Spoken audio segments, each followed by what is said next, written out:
seul. Comme ça, impeccable. Parce que oui, les premiers lives, en fait, bah, on avait un invité à chaque fois. Donc ça va être un petit peu différent, peut-être. Je sais pas. C'est surtout moi au niveau du setup, là où j'ai le petit téléphone pour checker, regarder ce qui se passe sur le live à la place de l'avoir sur l'ordi. Et sinon, on est tipeur. Évidemment, je vais annoncer l'airdrop de Layer 0 en direct, hein. Ce serait vraiment trop bien. Ce serait exceptionnel là que je me balade sur Twitter, tu vois, que je fasse le petit F5, tac, et qu'on regarde directement qu'on est Twitter, qu'on ait la grosse annonce, etc. Mais j'y crois pas du tout, hein. J'y crois vraiment pas du tout. Enfin, quand je dis j'y crois pas du tout, en fait, je ne sais pas. J'ai aucune idée de ce qu'on va avoir, j'ai aucune idée de quand est-ce que ça va tomber. Donc pour le moment, c'est vraiment très tôt pour pouvoir parler de ça, quoi. Mais ouais, c'est un sujet dont on pourrait discuter, hein, carrément. Est-ce que j'ai touché le pactole du pit? Eh bien, non, écoute. Après, je sais que j'ai regardé au tout début, au moment là où le site il était live. Et on avait deux trois soucis sur le site. Je crois que c'était Bitcoineo qui m'avait dit qu'il n'était pas éligible le matin. Et il m'avait dit qu'il avait regardé l'après-midi et qu'il était éligible. En attendant, de mon côté, j'ai pas re-regardé. Donc c'est possible que je suis passé en éligible, mais j'y crois pas trop. J'avais regardé. Non, j'avais pas vu les critères, il me semble qu'ils sont pas encore live. Donc je sais pas. Je sais pas, je pense que non. Je suis assez étonné parce que j'avais fait les quêtes sur Optimisme. Les fameuses quêtes, là, on a utilisé bah, quasiment enfin, plusieurs applications qui étaient reliées à Pit, du coup. Et ouais, je m'attendais à choper quelque chose, en tout cas à être éligible au minimum au tiers le plus bas.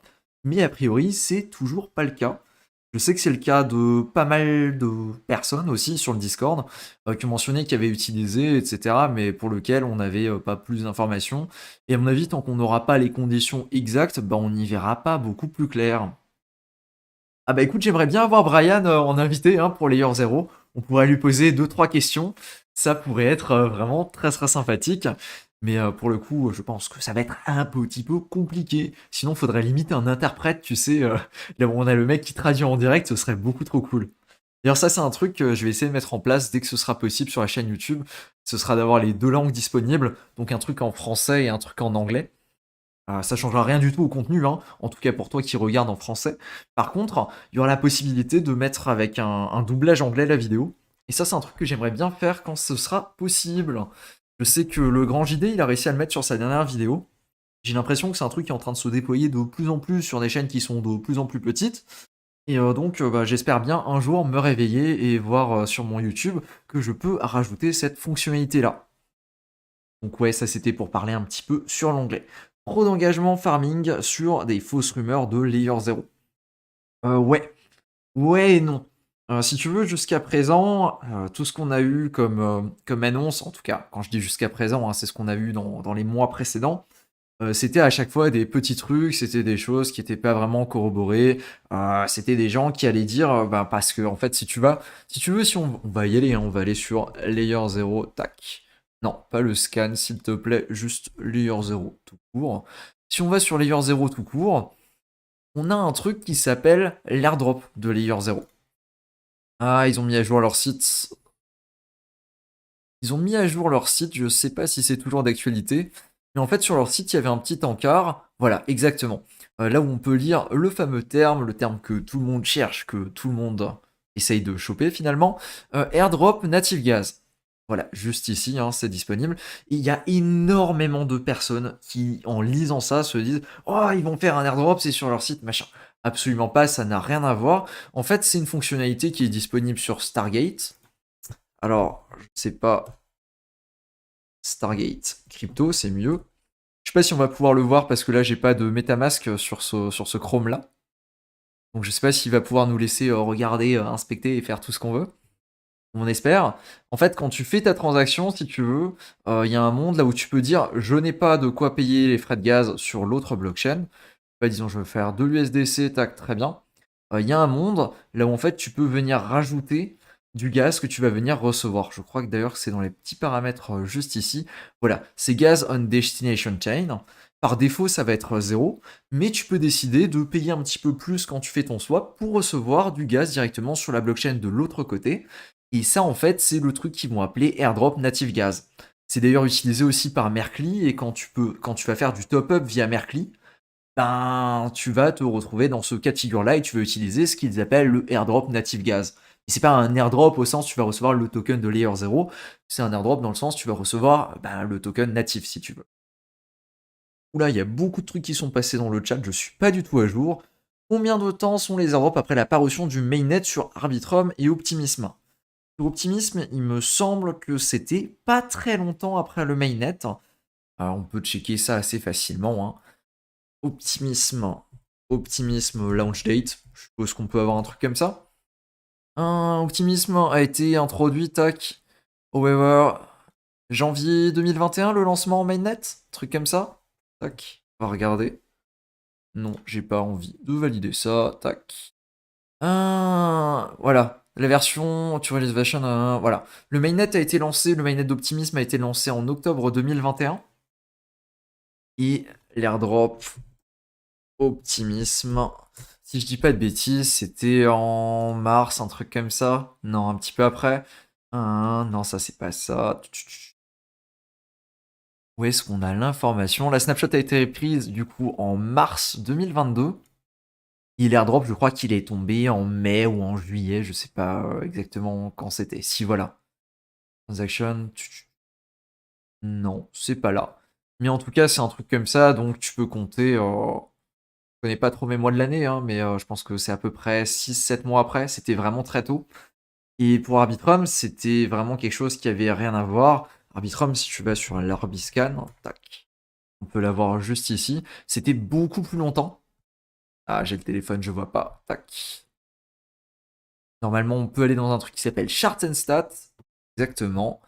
Et si on regarde Daily Transaction, donc l'airdrop, hein, c'était à peu près à ce moment-là, donc c'était en mars. Hein, et on va dire que la première activité recordée, c'était septembre 2021 pour un airdrop en mars 2023. Ouais, ça fait 1 an et demi à peu près, un truc comme ça. Donc ouais, il y a plus ou moins de temps. Ça varie vraiment beaucoup.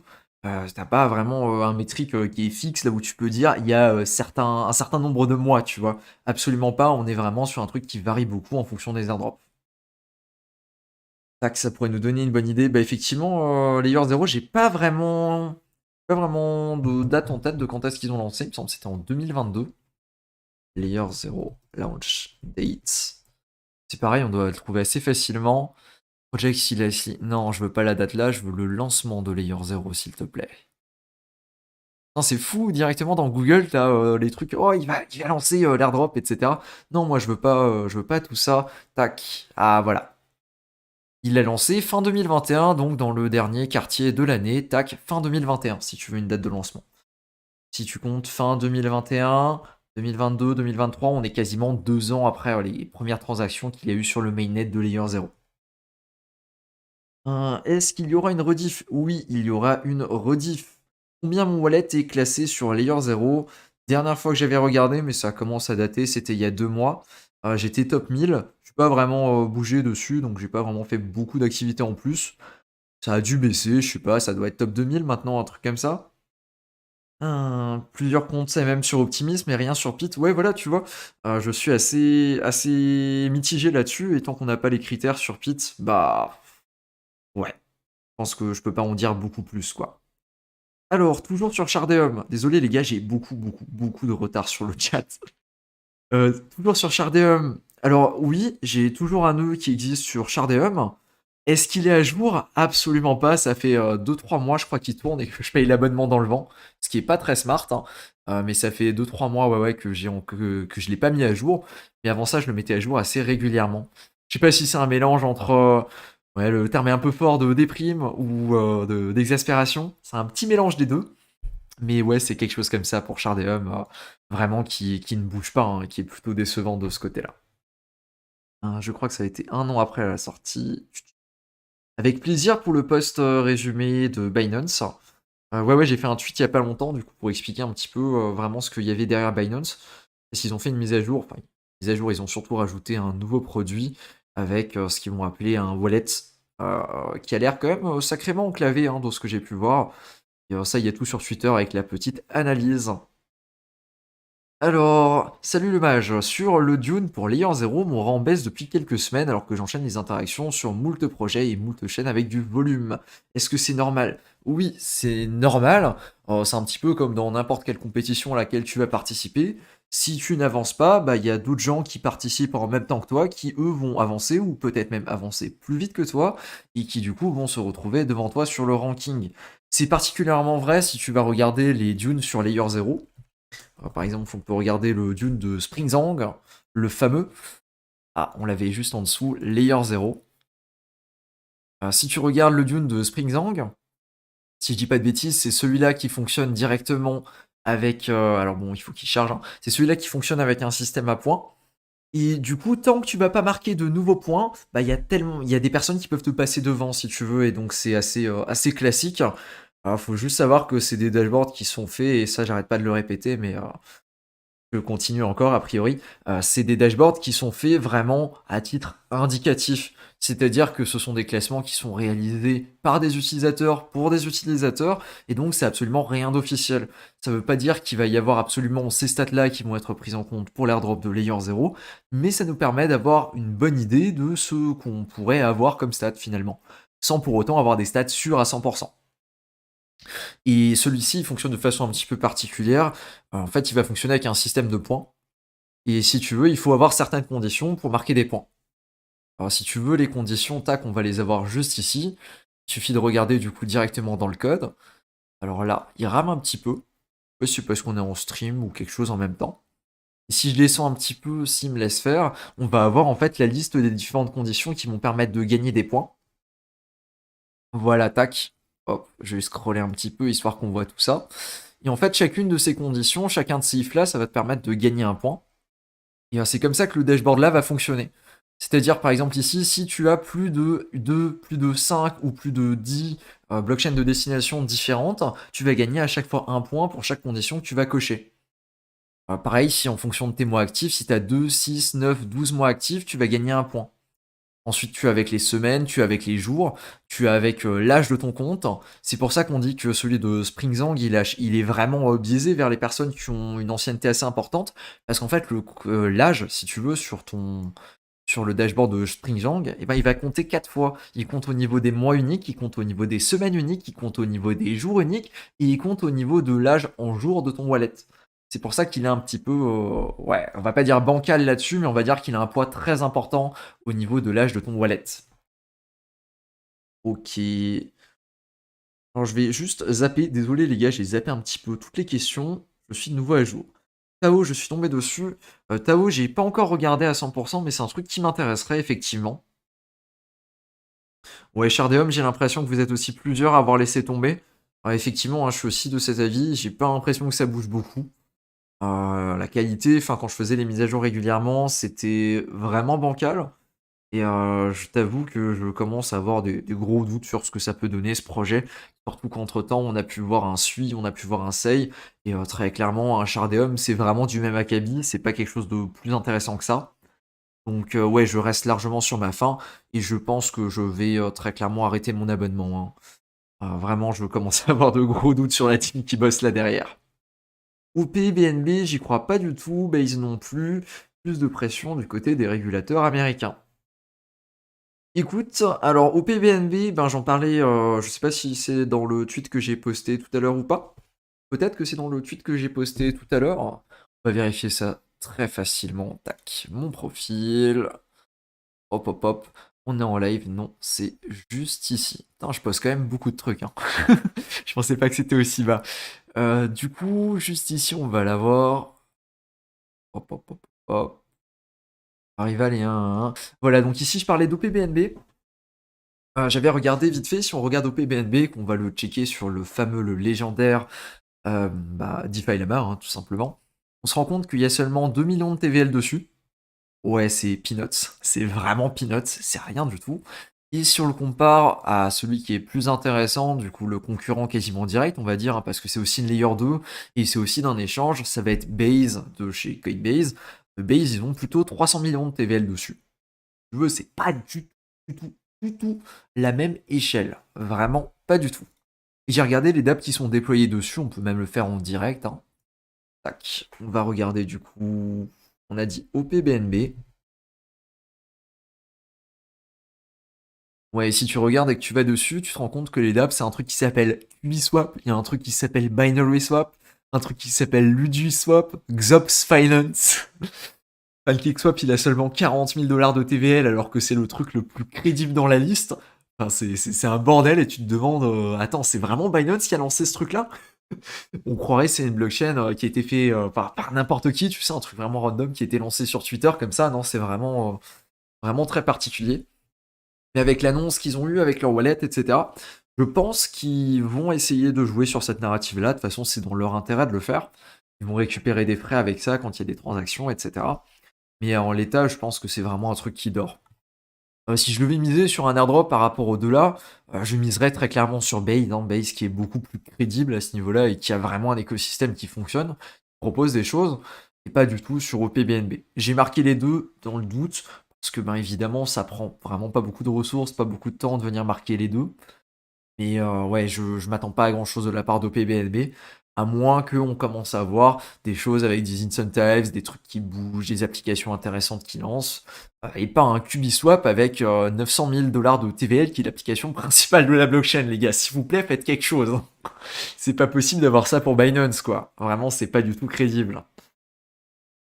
OPBNB, hein. Que penses-tu de Farm l'ardente de Tao? Tao, comme je l'ai dit à l'instant, j'ai pas encore trop touché. Donc j'ai pas vraiment grand chose à en dire. Swap, c'est fini. Oh là, je crois que c'est fini, mais je t'avoue, c'est un truc que j'ai pas du tout regardé. Vraiment, c'était pas quelque chose qui m'intéressait. Du coup, c'est vraiment être Oui, du coup, oui, oui, oui, c'est très important d'être là dès le début. Si tu veux, alors, on l'a vu hein, d'une certaine façon quand tu vas regarder les conditions. Pour moi, la référence à l'heure actuelle, c'est vraiment conditions airdrop. Arbitrum.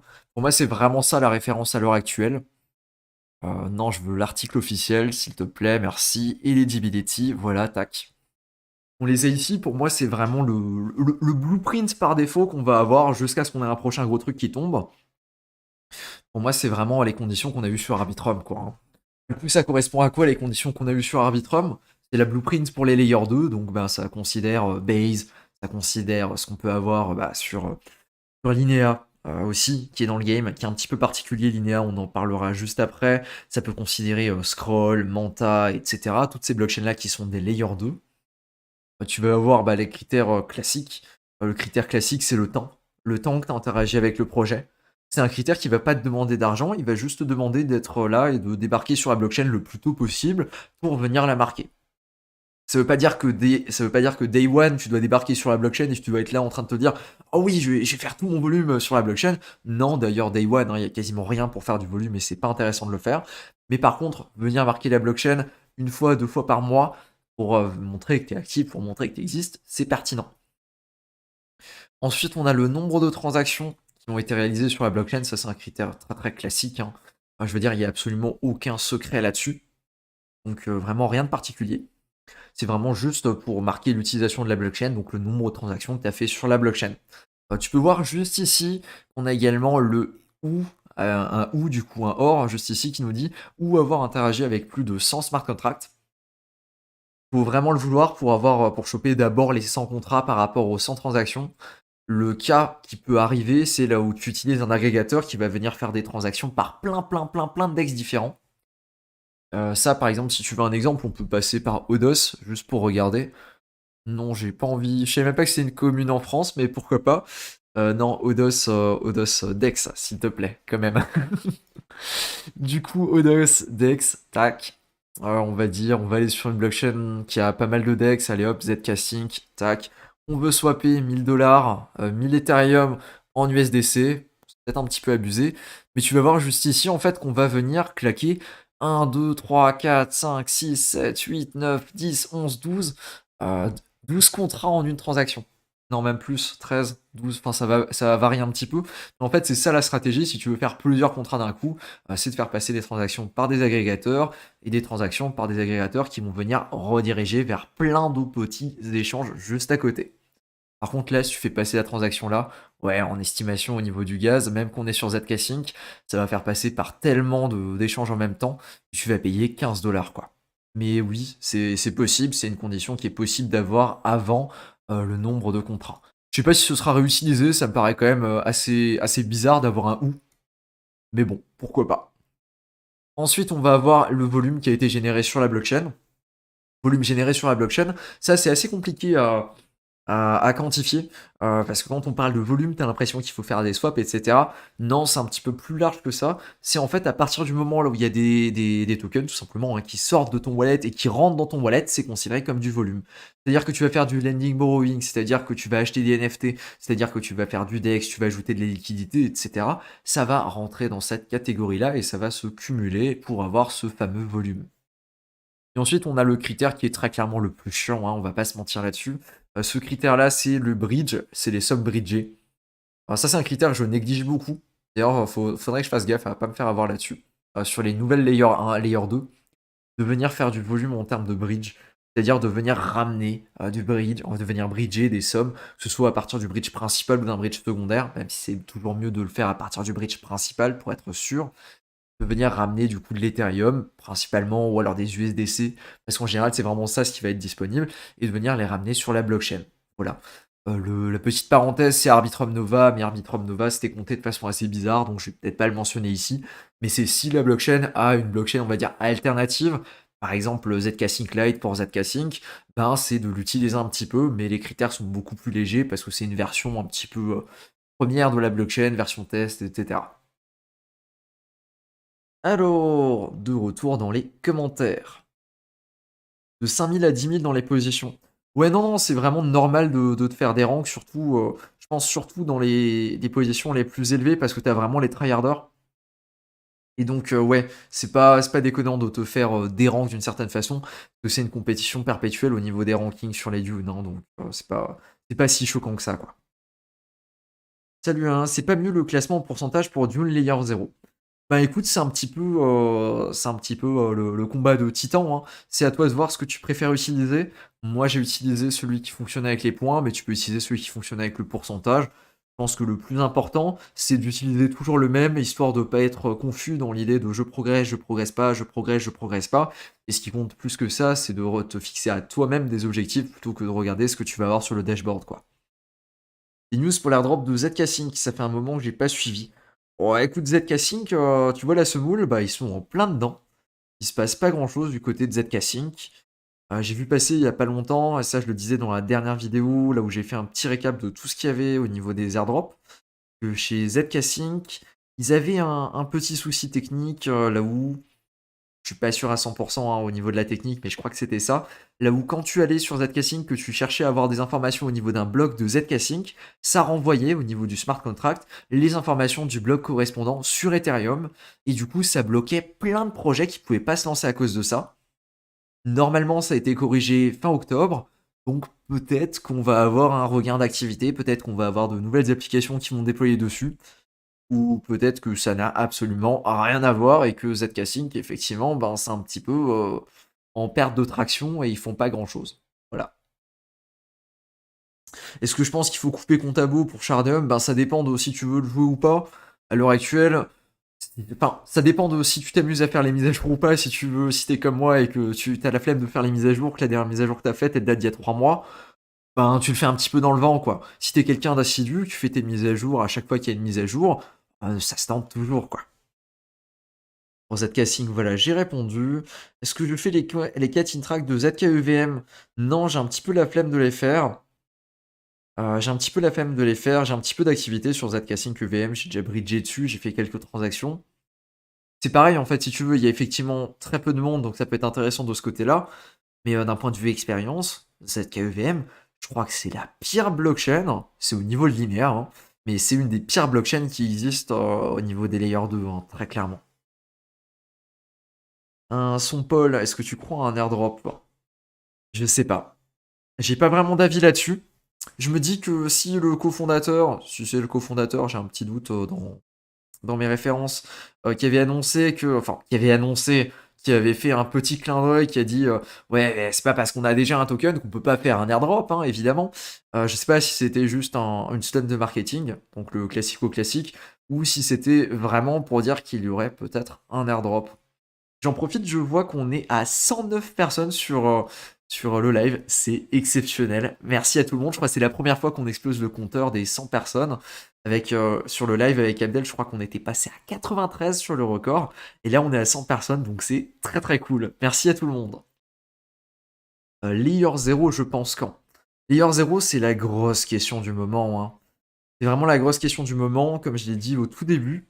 On commence à avoir des indices qu'il y a peut-être quelque chose qui se magouille à droite, à gauche. Mais est-ce que c'est véridique? Est-ce que c'est pas véridique? Moi, de toute façon, ma stratégie, c'est toujours la même, hein. À partir du moment où là, on n'a pas une annonce officielle, je n'arrête pas d'interagir avec. Voilà. Même si j'ai déjà fait 95% de ce que je peux faire sur le réseau, et que ce qui va, enfin sur le réseau, sur Layer 0 du coup, ben, ce qui va me manquer, si tu veux, et ce que je vais pouvoir continuer de grinder, ça va être les mois uniques, ça va être de continuer d'utiliser l'application. Parce que si tu regardes l'airdrop, enfin, l'airdrop, si tu regardes les stats pour Layer 0, je sais plus si c'est sur ce dune-là qu'on va avoir l'affichage avec les courbes, etc. Non, hein, c'est pas sur celui-là. Overview. C'est sur celui-là qu'on a l'activité. Déjà, ce qu'on peut noter, c'est que ça fait un petit moment que l'activité et les nouveaux comptes sur Layer 0, ils ont quand même pas mal diminué. Enfin, diminuer, ils peuvent pas techniquement en diminuer, mais en tout cas, ils peuvent arrêter, croître moins vite, quoi, tout simplement. Il suffit de regarder la charte. Alors, elle est un petit peu plus bas. Un petit peu plus bas. Voilà, c'est celle-là que j'ai en tête. Désolé, on va l'avoir en petit, quoique si je clique là-dessus, on l'a peut-être en grand. Ouais, on l'a un petit peu en plus grand, c'est pas exceptionnel, mais on va l'avoir juste ici, la charte. Ça, c'est la charte qui représente toutes les transactions qui passent par Layer 0. On peut voir, tac, je vais cocher juste ça. On peut voir juste ici qu'on a eu un énorme pic en juin, ouais, fin juin, début juillet. Qu'on a eu un énorme pic à ce niveau-là, que c'était là où il y avait vraiment le maximum de transactions journalières sur Layer 0. Et que depuis, eh ben, ça a quand même sacrément diminué, hein. On est de retour au niveau qu'on avait en avril.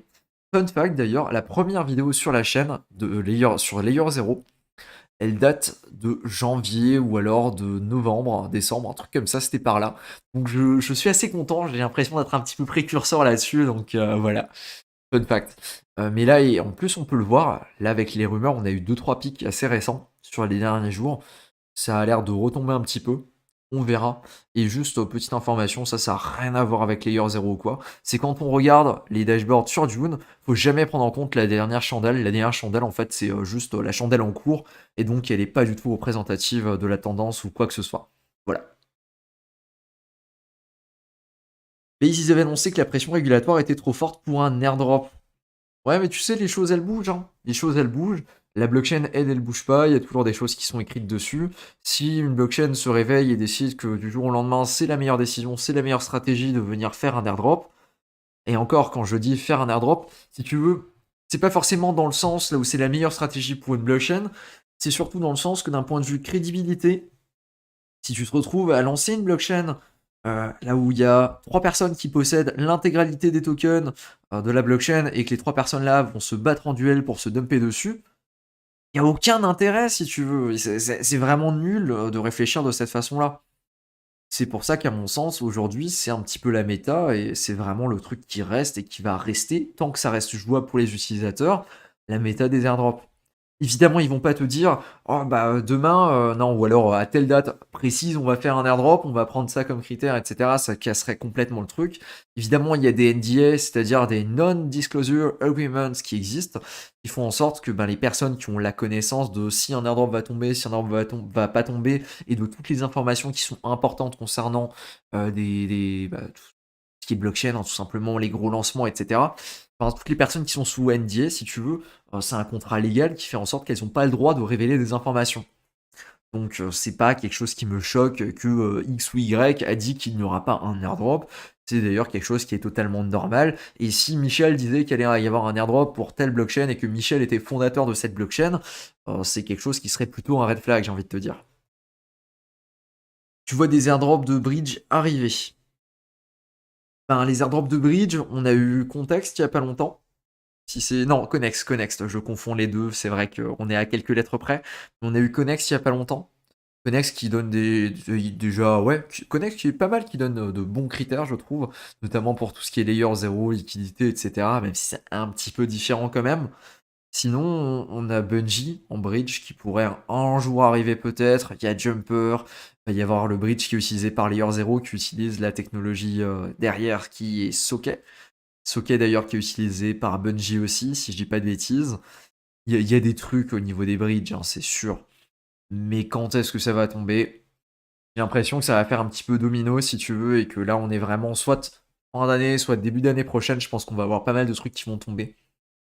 Parce que si on se met dans un scénario là où on a un pic du bull, je sais pas, dans 2 ans, ben, les gens qui ont investi dans ces tokens-là, et les gens qui ont investi dans les blockchains au niveau du bear, ils veulent pouvoir vendre leurs tokens. En général, tu peux compter qu'il y a un investing de 1 an à 2 ans sur leurs tokens. Ça ferait tip top, pile poil, exactement ce que les gens voudraient. En tout cas, les VC, donc ouais, ça me paraît pas déconnant, quoi. Zeta Chain m'a l'air assez oublié aussi. Zeta Chain, j'ai chopé pas mal de points, notamment grâce à la communauté et à la vidéo que j'avais réalisée dessus. Donc déjà, merci à tout le monde pour les points là-dessus.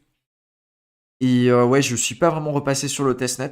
Des retours que j'ai vus sur le Discord, c'était assez décevant. Mais je sais pas si ça a vraiment changé ou pas, tu vois. Donc je pourrais pas te dire. 120 contrats sur Zcasing. Yes, bien joué Kyoto. Alors tac, on va se remettre à jour sur les commentaires.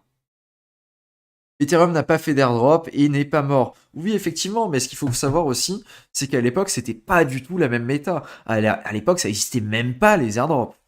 À l'heure actuelle, ben, c'est un petit peu la méta.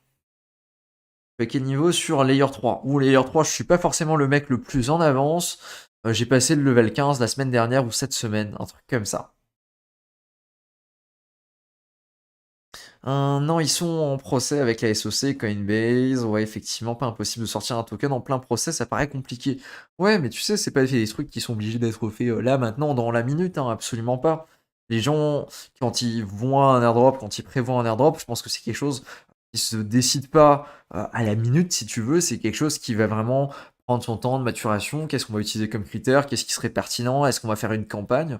Typiquement, ce qu'ils sont en train de faire à Linéa. C'est pas des trucs qui se préparent comme ça en un claquement de doigts et décident de faire un airdrop, tu vois. Donc ça exclut pas forcément qu'ils sont en train de bosser là-dessus, mais par contre, oui, effectivement, s'ils sont en procès, c'est peut-être un frein là-dessus, c'est sûr.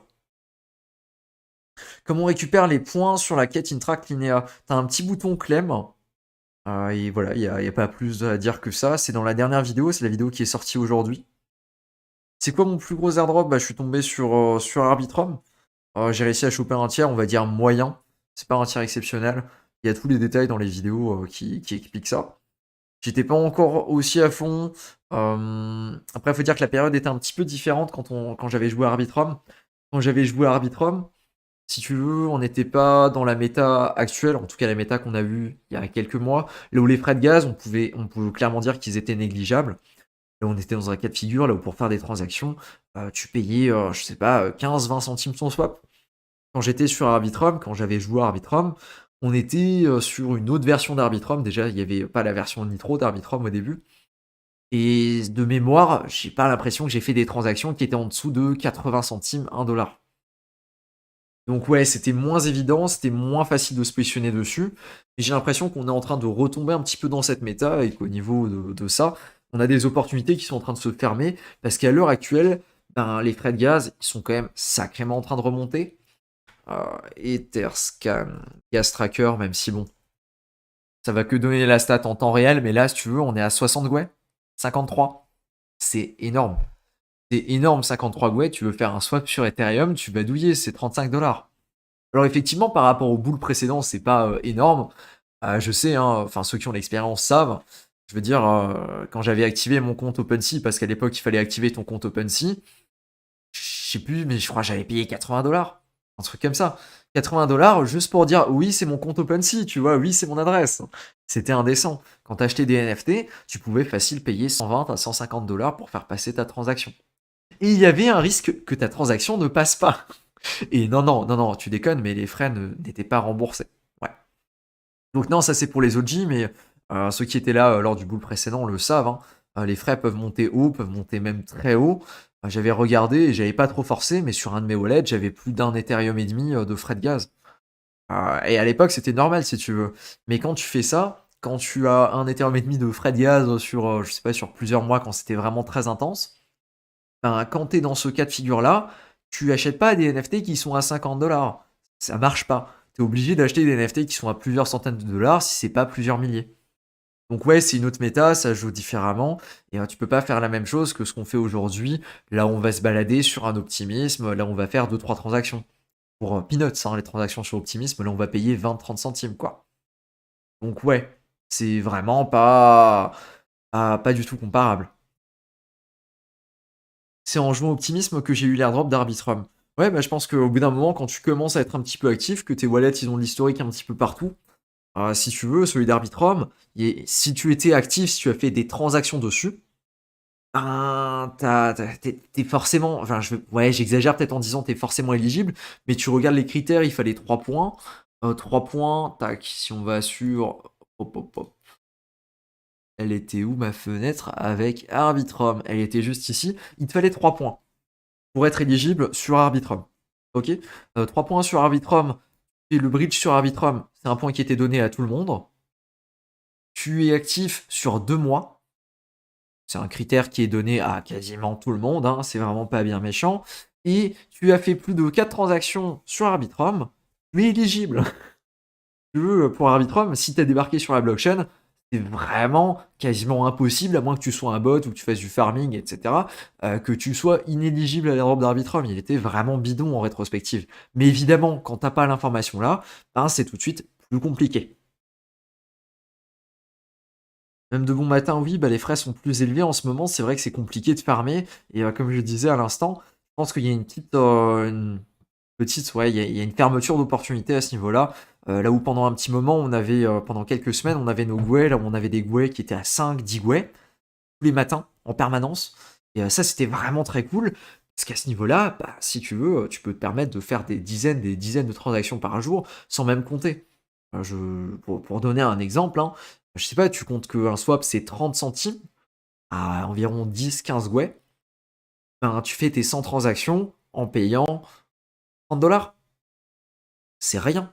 Tu regardes aujourd'hui, tu fais des transactions sur Linea, maintenant Linea qui est bien crowd, là où il y a plein de monde dessus.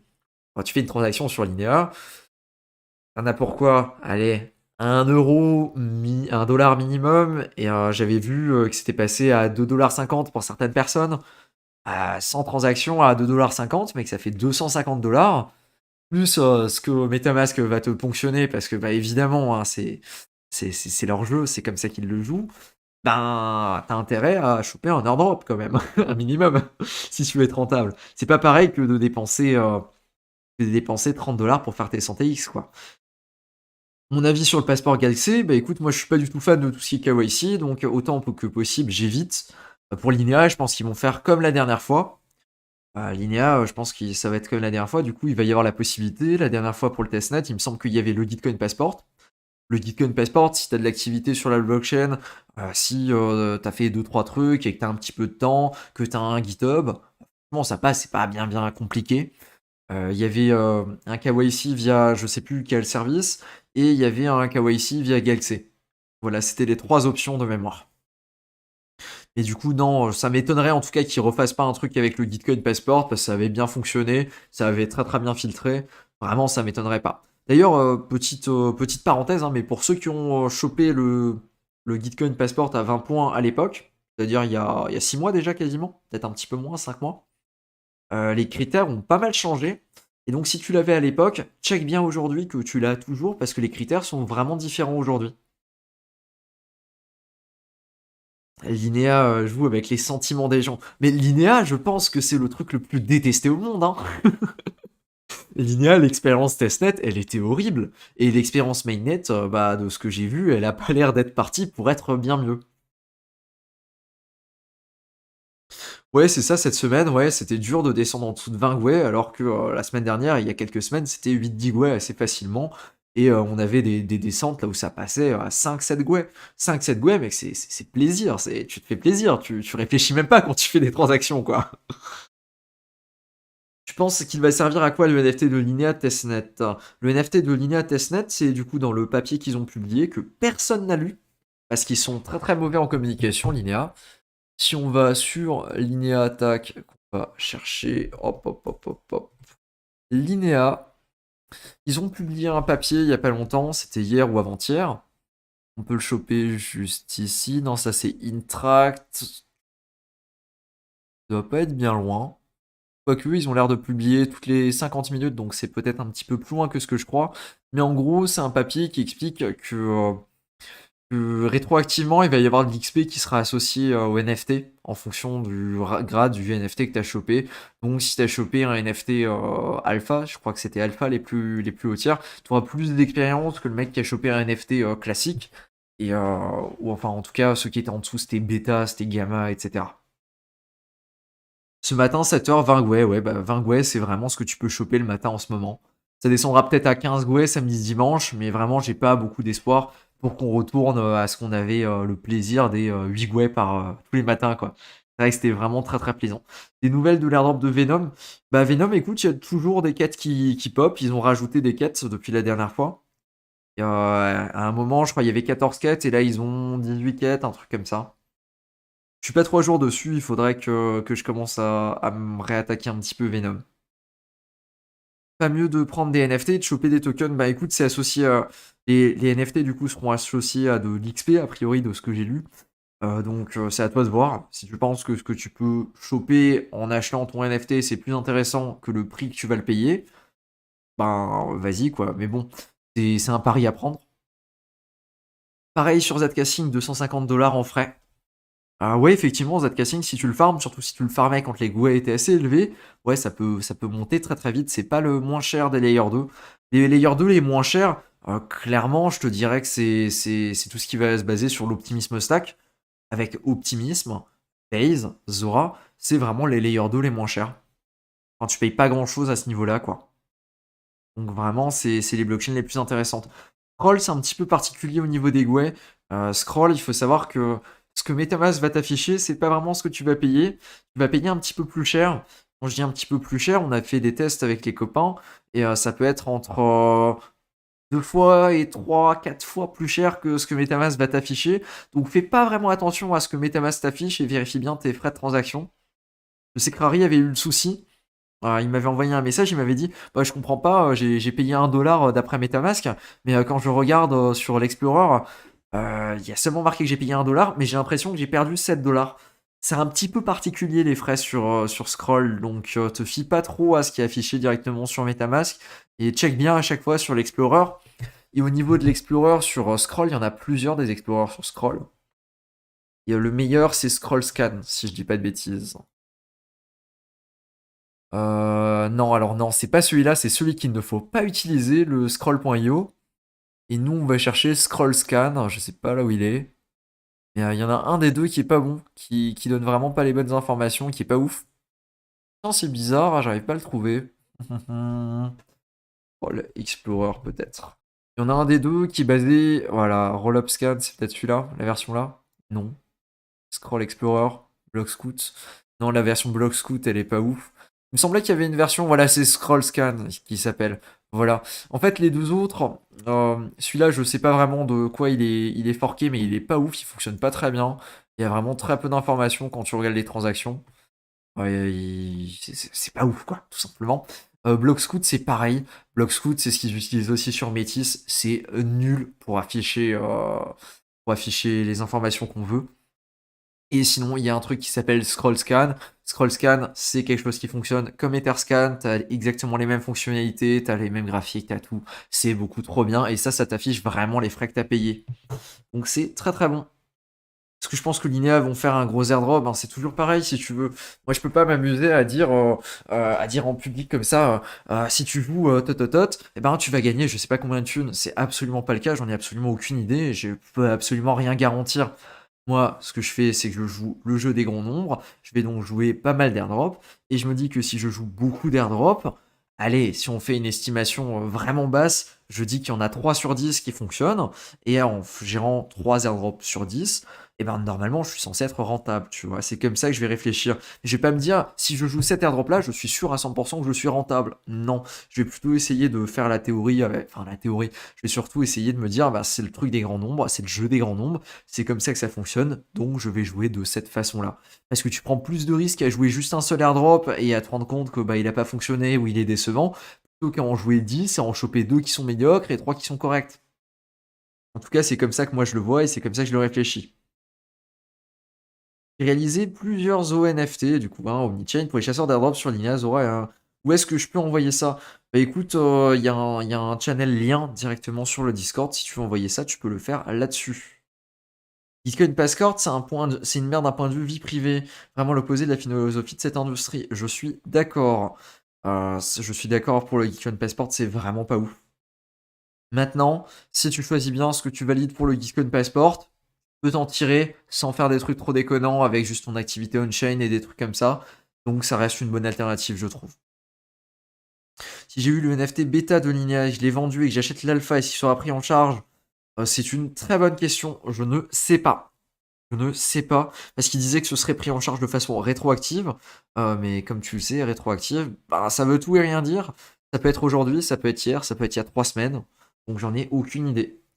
Si on interagit avec ZK Sync Lite, ça compte pas pour ZK Sync tout court. Si tu interagis avec ZK Sync Lite, c'est une blockchain à part.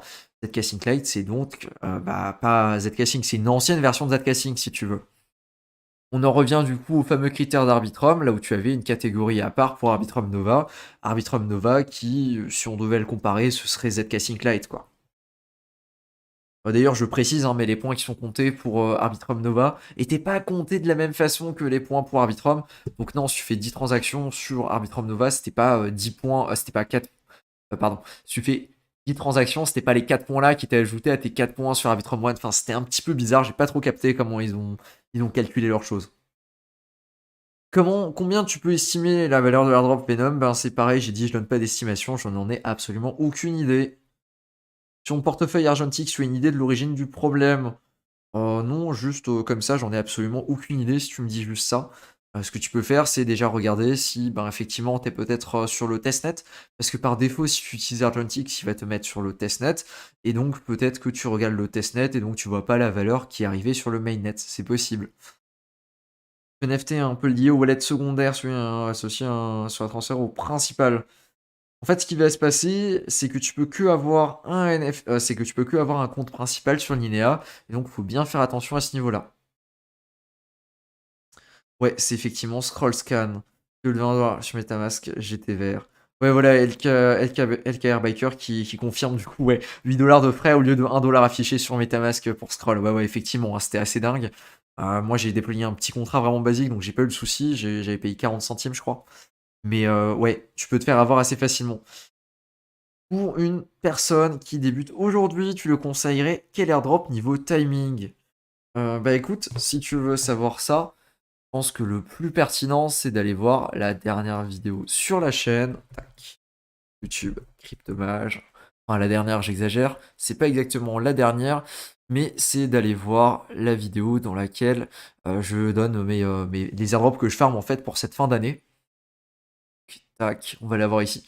On aurait même pu faire un truc qui était tellement méta, c'est de regarder le live en live. Ça aurait été trop marrant, mais non, on va pas le faire. Du coup, c'est cette vidéo-là, airdrop mes positions pour la fin d'année. Je pense que c'est la vidéo la plus pertinente pour répondre à ta question. Oui, on regarde 2 secondes la pub et on va regarder un petit peu plus vers la fin, là où on a l'information et surtout là où on voit tous les airdrops qui sont mis sur la petite case. Tac. C'est par où? C'était... hop là, voilà. Là, on a la petite icône, je vais mettre en grand, mode cinéma, impeccable. Donc voilà ce que j'avais mis. J'avais mis en airdrop qui sont vraiment avancés, et du coup qui sont à mon avis pas très très loin de terminer. J'avais mis Venom, du coup, qui avait l'air vraiment bien avancé et qui, en tout cas, qui est à un stade avancé, je trouve, au niveau de son testnet. Même si bon, c'est un testnet, les testnets, voilà, et puis les tokenomics sont quand même sacrément douteuses, hein. Je pense qu'on est tous d'accord à ce niveau-là. Douteuse, pas dans le sens la distribution est dégueulasse, non absolument pas, la distribution est plutôt bien. Mais par contre, il y a un vesting de 90 mois, ou quelque chose pas loin de 90 mois, donc c'est vraiment très très hard. Ensuite, il y a Starknet, mais Starknet c'est pareil, je pense qu'on est vraiment en bout de cycle. Donc ça va être très compliqué de se lancer là-dessus. Layer 0, c'est pareil, hein, aujourd'hui, je pense que ça devient vraiment compliqué. Donc ouais, vraiment layer 0, je pense que ça devient compliqué.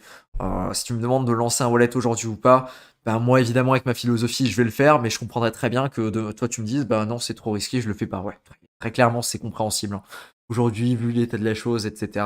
Ouais. On est pour les trois là, je pense qu'on est plus au début qu'à la fin, ça c'est clair.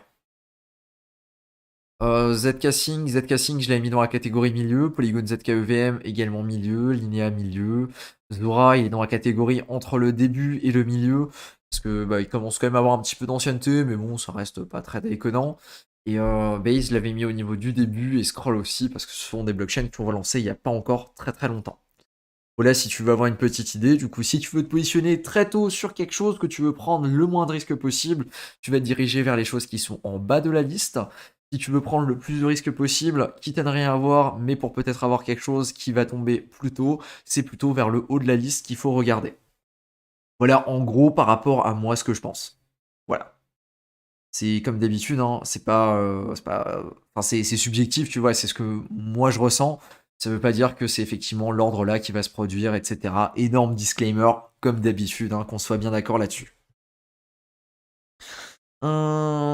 Hello, toi qui participes à beaucoup d'airdrops, est-ce que t'as apporté beaucoup financièrement? Écoute, moi mon gros play là en ce moment, c'est très clairement tout ce que j'ai farmé pendant ce bear, et notamment tout ce que j'ai farmé avec très peu de gouets.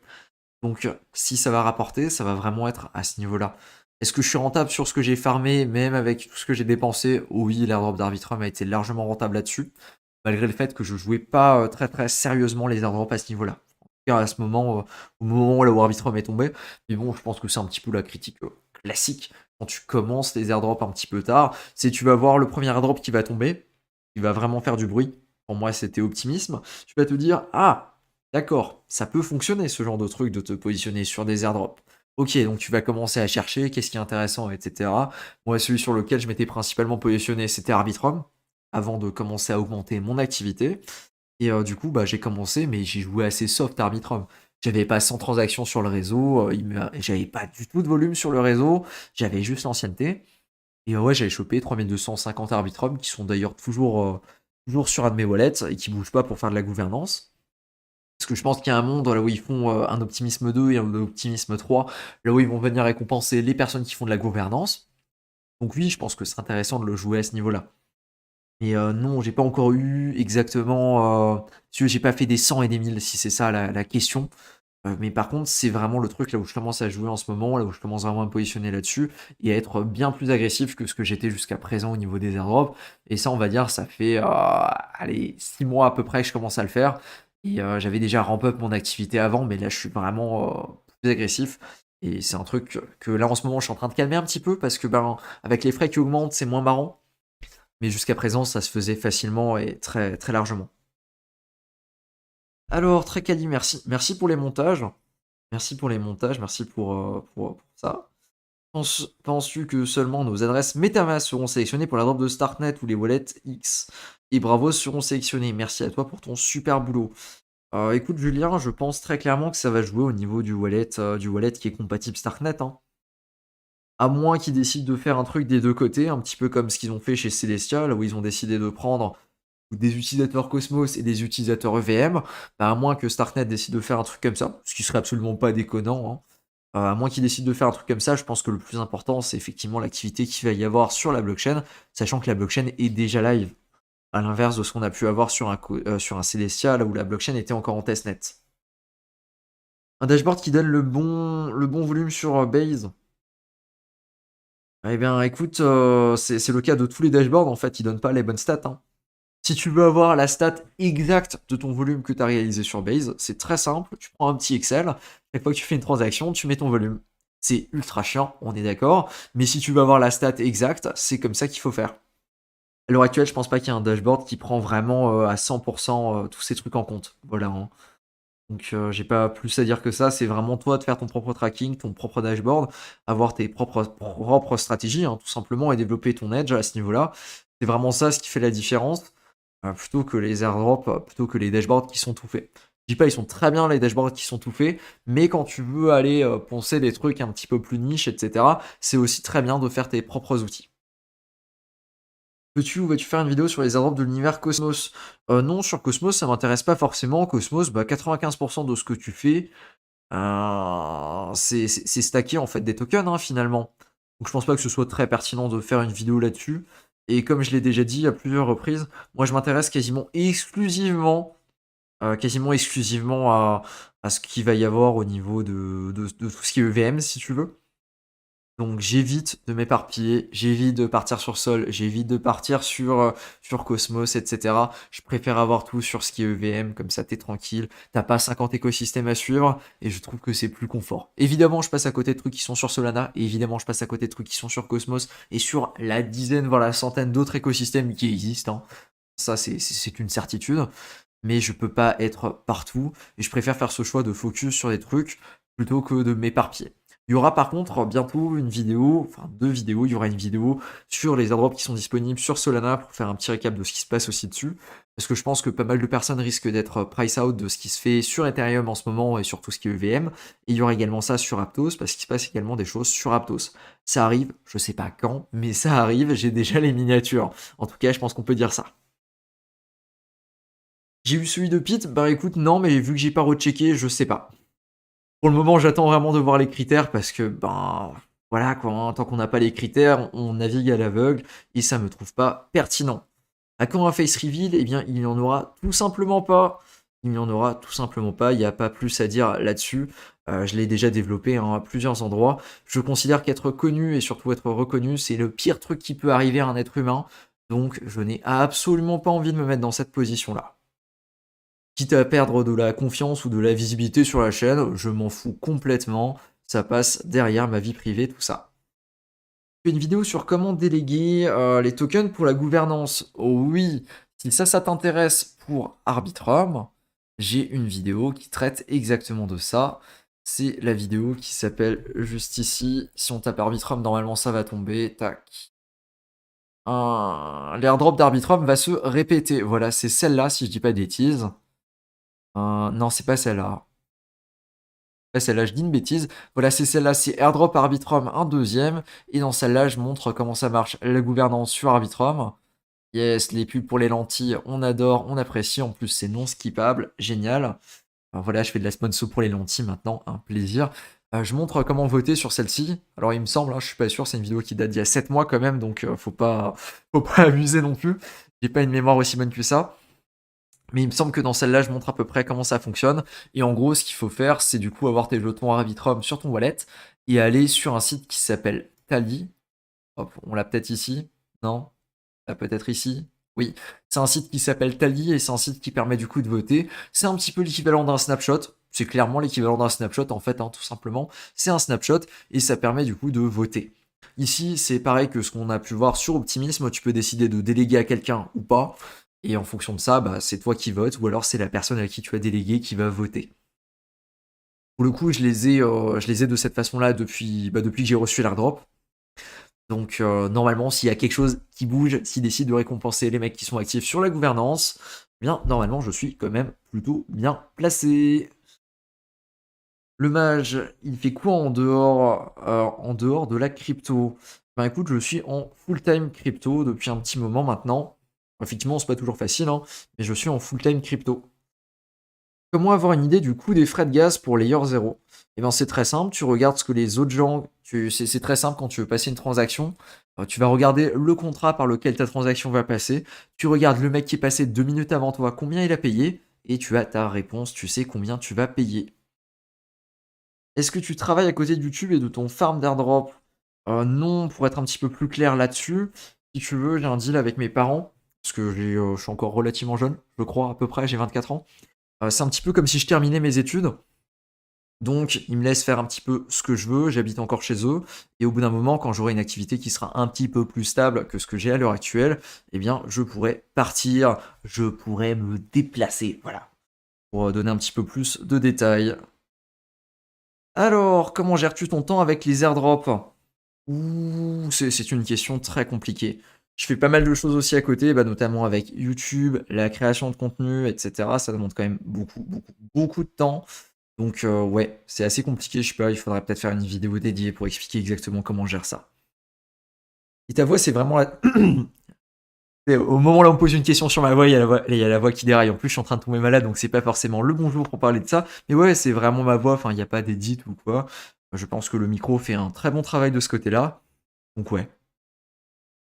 Rapide vérifier avec Trustalabs, hein, j'avais absolument rien sur ma wallet.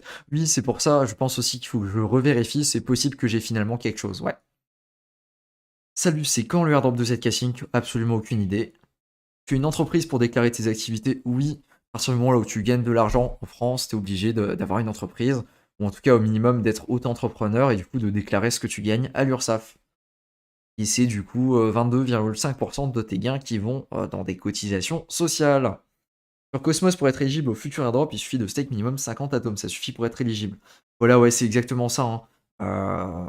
Pour Cosmos, j'ai pas grand chose de plus à en dire. 90% des airdrops, c'est stacker un minimum d'atomes. Du coup, tu viens de le dire, 50 atomes. Et il n'y a pas beaucoup plus à en dire finalement. C'est vraiment comme ça que ça fonctionne sur Cosmos. Donc, bah, il y a probablement 50 000 vidéos qui expliquent comment faire, c'est pas bien compliqué. Je sais que sur le Discord, si ça t'intéresse et que si tu as envie d'aller regarder sur Cosmos, sur le Discord, on a toute une partie qui est dédiée, c'est Univers Cosmos. Il y a plusieurs personnes qui sont très investies dans Cosmos qui s'occupent de ça. Donc pareil, si vous avez des questions, vous pouvez aller sur le Discord. Le lien est pas en description, j'ai oublié de le mettre. Mais c'est quelque chose qui se fait, c'est quelque chose qui se fait quoi, si c'est quelque chose qui t'intéresse. Tu penses à TikTok pour plus de visibilité? Pas vraiment, pas vraiment. Effectivement, c'est assez compliqué. Enfin, c'est assez compliqué. Disons que le format de vidéo que je fais est difficile à adapter en vidéo TikTok ou alors en vidéo YouTube Short. Donc c'est assez compliqué de le faire sans avoir trop de travail, sans m'amuser à mettre des images, etc. Parce que mon format est pas vraiment le format qui va fonctionner sur TikTok ou sur Shorts. J'avais déjà essayé un moment, si tu vas sur la chaîne, il y a un petit onglet Shorts, voilà, juste ici. C'est des vidéos qui sont pas exceptionnelles, il y en a juste une qui a bien fonctionné. Alors, c'est une vidéo là où je parle des NFT qui a fait 30 000 vues, mais à part ça, c'est vraiment rien d'exceptionnel et ça me demande beaucoup de temps à monter pour pas beaucoup de résultats. Et je pense pas que les personnes qui regardent beaucoup de shorts soient forcément mon public cible, donc non, c'est pas forcément un truc qui m'intéresse pour le moment. Combien de comptes actifs? On va dire qu'ils sont vraiment actifs. 5 et si on pousse un petit peu plus loin, 7. C'est de savoir au total combien m'a coûté le farming de Layer 0. Ça, c'est compliqué. Ça, je pense pas qu'il y a de stats à l'heure actuelle au niveau total global de ce que tu as dépensé. Est-ce que c'est possible de le créer? Évidemment, hein. Enfin, je pense qu'au niveau d'un dune bien foutu, ça doit pouvoir se faire. Ça doit être possible de le calculer. Mais je sais pas si tu peux le trouver aussi facilement que ça. Est-ce que le airdrop de Zcasing sera aussi incroyable que celui d'Arbitrum? J'en ai absolument aucune idée. Je ne sais pas s'il serait aussi incroyable que celui d'Arbitrum, hein. Vraiment, j'en ai absolument aucune idée. Enfin, je sais pas. En tout cas, c'est vrai que si tu commences à regarder au niveau des stats, je pense qu'on peut l'avoir là sur Dune. Zcasing, statistiques. Ouais. Est-ce que c'est celui-là? Non, c'est pas celui-là. Si on va sur Zcasing, protocol overview. Ouais, on doit avoir quelque chose de sympa là-dessus, ouais. Ouais, il y a 4,6 millions d'adresses dessus. C'est 50% plus d'adresses que ce qu'on a sur Layer 0. Et il faut savoir que Zcasing, c'est live depuis 6 mois environ. Donc, ouais, non, peut-être un petit peu plus, depuis 8 mois à peu près. Donc, ouais, c'est beaucoup plus farmé que Layer 0, hein, on est d'accord là-dessus. Et c'est aussi beaucoup plus farmé que ce qu'on a pu voir avec Arbitrum. Il me semblait avoir vu un post sur Twitter qui disait que quand même, cependant, 80% des wallets qui ont interagi avec Zcasing ont vraiment très peu de transactions dessus, ou alors ont seulement 1 ou 2 jours d'activité. Je sais pas si j'arrive à trouver la stat quelque part. Zcasing, activity peut-être. Je sais pas si on a ce genre de truc. Un bridge, ouais non le bridge on s'en fout, c'est pas les bonnes stats. Ouais, ce qui m'intéresse c'est de savoir, voilà, le nombre de mois d'activité. Ouais, tu peux voir que la majorité des wallets, du coup, hop, bah, ils ont moins de 3 mois d'activité, ok. Ça, c'est un truc on s'en doutait. Bon, c'est pas vraiment une grande surprise. Je sais pas si on arrive à avoir le nombre d'activités exact. Peut-être casting activity, peut-être. Si on cherche un petit peu plus bas, c'est possible. Là, Itera, user activity. Ah, bah attends, là, je l'ai. Nombre de transactions. Mais il m'affichait pas avec un graphe très sympathique. Oh, flemme, il faut le run celui-là, j'ai pas le compte là qui est connecté là-dessus. Bon, bah on n'aura pas l'information malheureusement. Jusqu'à quand je live aujourd'hui? Bah écoute, j'avais prévu de terminer à 19h, donc je pense que je vais encore faire une dizaine, quinzaine de minutes. Et puis je pense que ce sera bon. Là j'ai la voix qui commence à lâcher un petit peu, bah, comme je disais tout à l'heure, je suis en train de tomber malade, donc j'en profite pour tourner encore un truc tant que je peux. Et puis pendant 2-3 jours, je pourrais probablement pas beaucoup parler, donc j'en profite tant que c'est possible. Avoir fait tous les plus gros airdrops dans le meilleur tiers, ça rapporterait combien selon toi avec une grande fourchette, forcément? Encore une fois, absolument aucune idée, hein. C'est très très compliqué de définir ça. Parce que si tu veux, ça dépend quand est-ce qu'ils vont tomber. Si t'as quelque chose qui tombe quand on est en plein boule, quand ça commence à être très intéressant, les valorisations sont plus élevées, etc., ce sera forcément plus intéressant que si on a quelque chose qui tombe aujourd'hui. Même si aujourd'hui, si tu regardes un petit peu les cours, etc., ça commence quand même à se passer plutôt bien. Je veux dire, je sais pas, on est un petit peu à un entre-deux, non pas coin, CoinGecko plutôt. On est un petit peu un entre-deux en ce moment et on a un Bitcoin qui fait des choses, hein, très clairement. On a un Ethereum qui est encore à 1900 $, qui est encore très très loin de son ATH. Pareil pour le Bitcoin, qui a un petit peu moins d'un fois deux. Ouais, non, il a quand même déjà pas mal progressé. Mais oui, il y a encore des choses à faire, quoi. Donc je pense que ça va dépendre de quand ça tombe, ça va dépendre de quel tiers tu vises, évidemment, parce qu'on va pas forcément tous viser les mêmes tiers en fonction du budget, notamment. Parce que bah, tu as quand même pas mal de critères qui peuvent se faire au niveau du budget. Par exemple, la liquidité que tu as déposée dans un projet, je sais pas, à titre d'exemple, on va avoir Layer 0. Si tu déposes dans les pools Stargate et que ça devient un critère important, ben, si tu as déposé 50 $ ou si tu rien déposé du tout, et que le critère il est, je sais pas, à 100 000 $ multiplié par les jours de déposer, ben tu auras pas ces points-là, tu vois. Donc ouais, c'est vraiment très très vague. Est-ce que Snapshot a déjà été pris pour l'airdrop de Layer 0? Pareil, c'est des questions comme d'habitude, hein, j'en ai absolument aucune idée de ça, hein, j'ai pas la réponse, je peux pas te dire. Le mieux que je peux te dire, le mieux que je peux répondre, c'est comme d'habitude, la façon dont je fonctionne. Moi, de mon côté, tant qu'il n'y a pas d'annonce officielle, ça veut dire que rien n'a été pris. Évidemment, il y a un risque quand tu fais ça, le risque que la snapshot a été prise, mais sinon, je peux pas en dire plus, j'ai pas vraiment plus d'informations, je suis pas VC, j'ai pas des trucs de plus que ce qui est disponible publiquement, quoi. Pourquoi tous les classements se réfèrent à l'airdrop d'Arbitrum? Parce que l'airdrop d'Arbitrum, à l'heure actuelle, c'est quand même déjà un petit peu la référence, hein, c'est le plus gros qui est tombé récemment. Il est tombé il y a 8 mois d'ailleurs, ça commence un petit peu à dater, mais c'est le plus gros qui est tombé récemment. Et surtout, c'est un airdrop de layer 2, et c'est l'airdrop de layer 2 qui se base quand même sur le plus de critères pertinents qui sont applicables au maximum de projets possibles. Voilà, tout simplement. T'as une layer 2, si tu joues un airdrop qui est sur une layer 2, honnêtement, si tu joues tous ces critères-là, exactement ces critères-là, je vais peut-être exagérer, mais je suis quasiment sûr que t'as un tiers qui est minimum moyen, tu vois.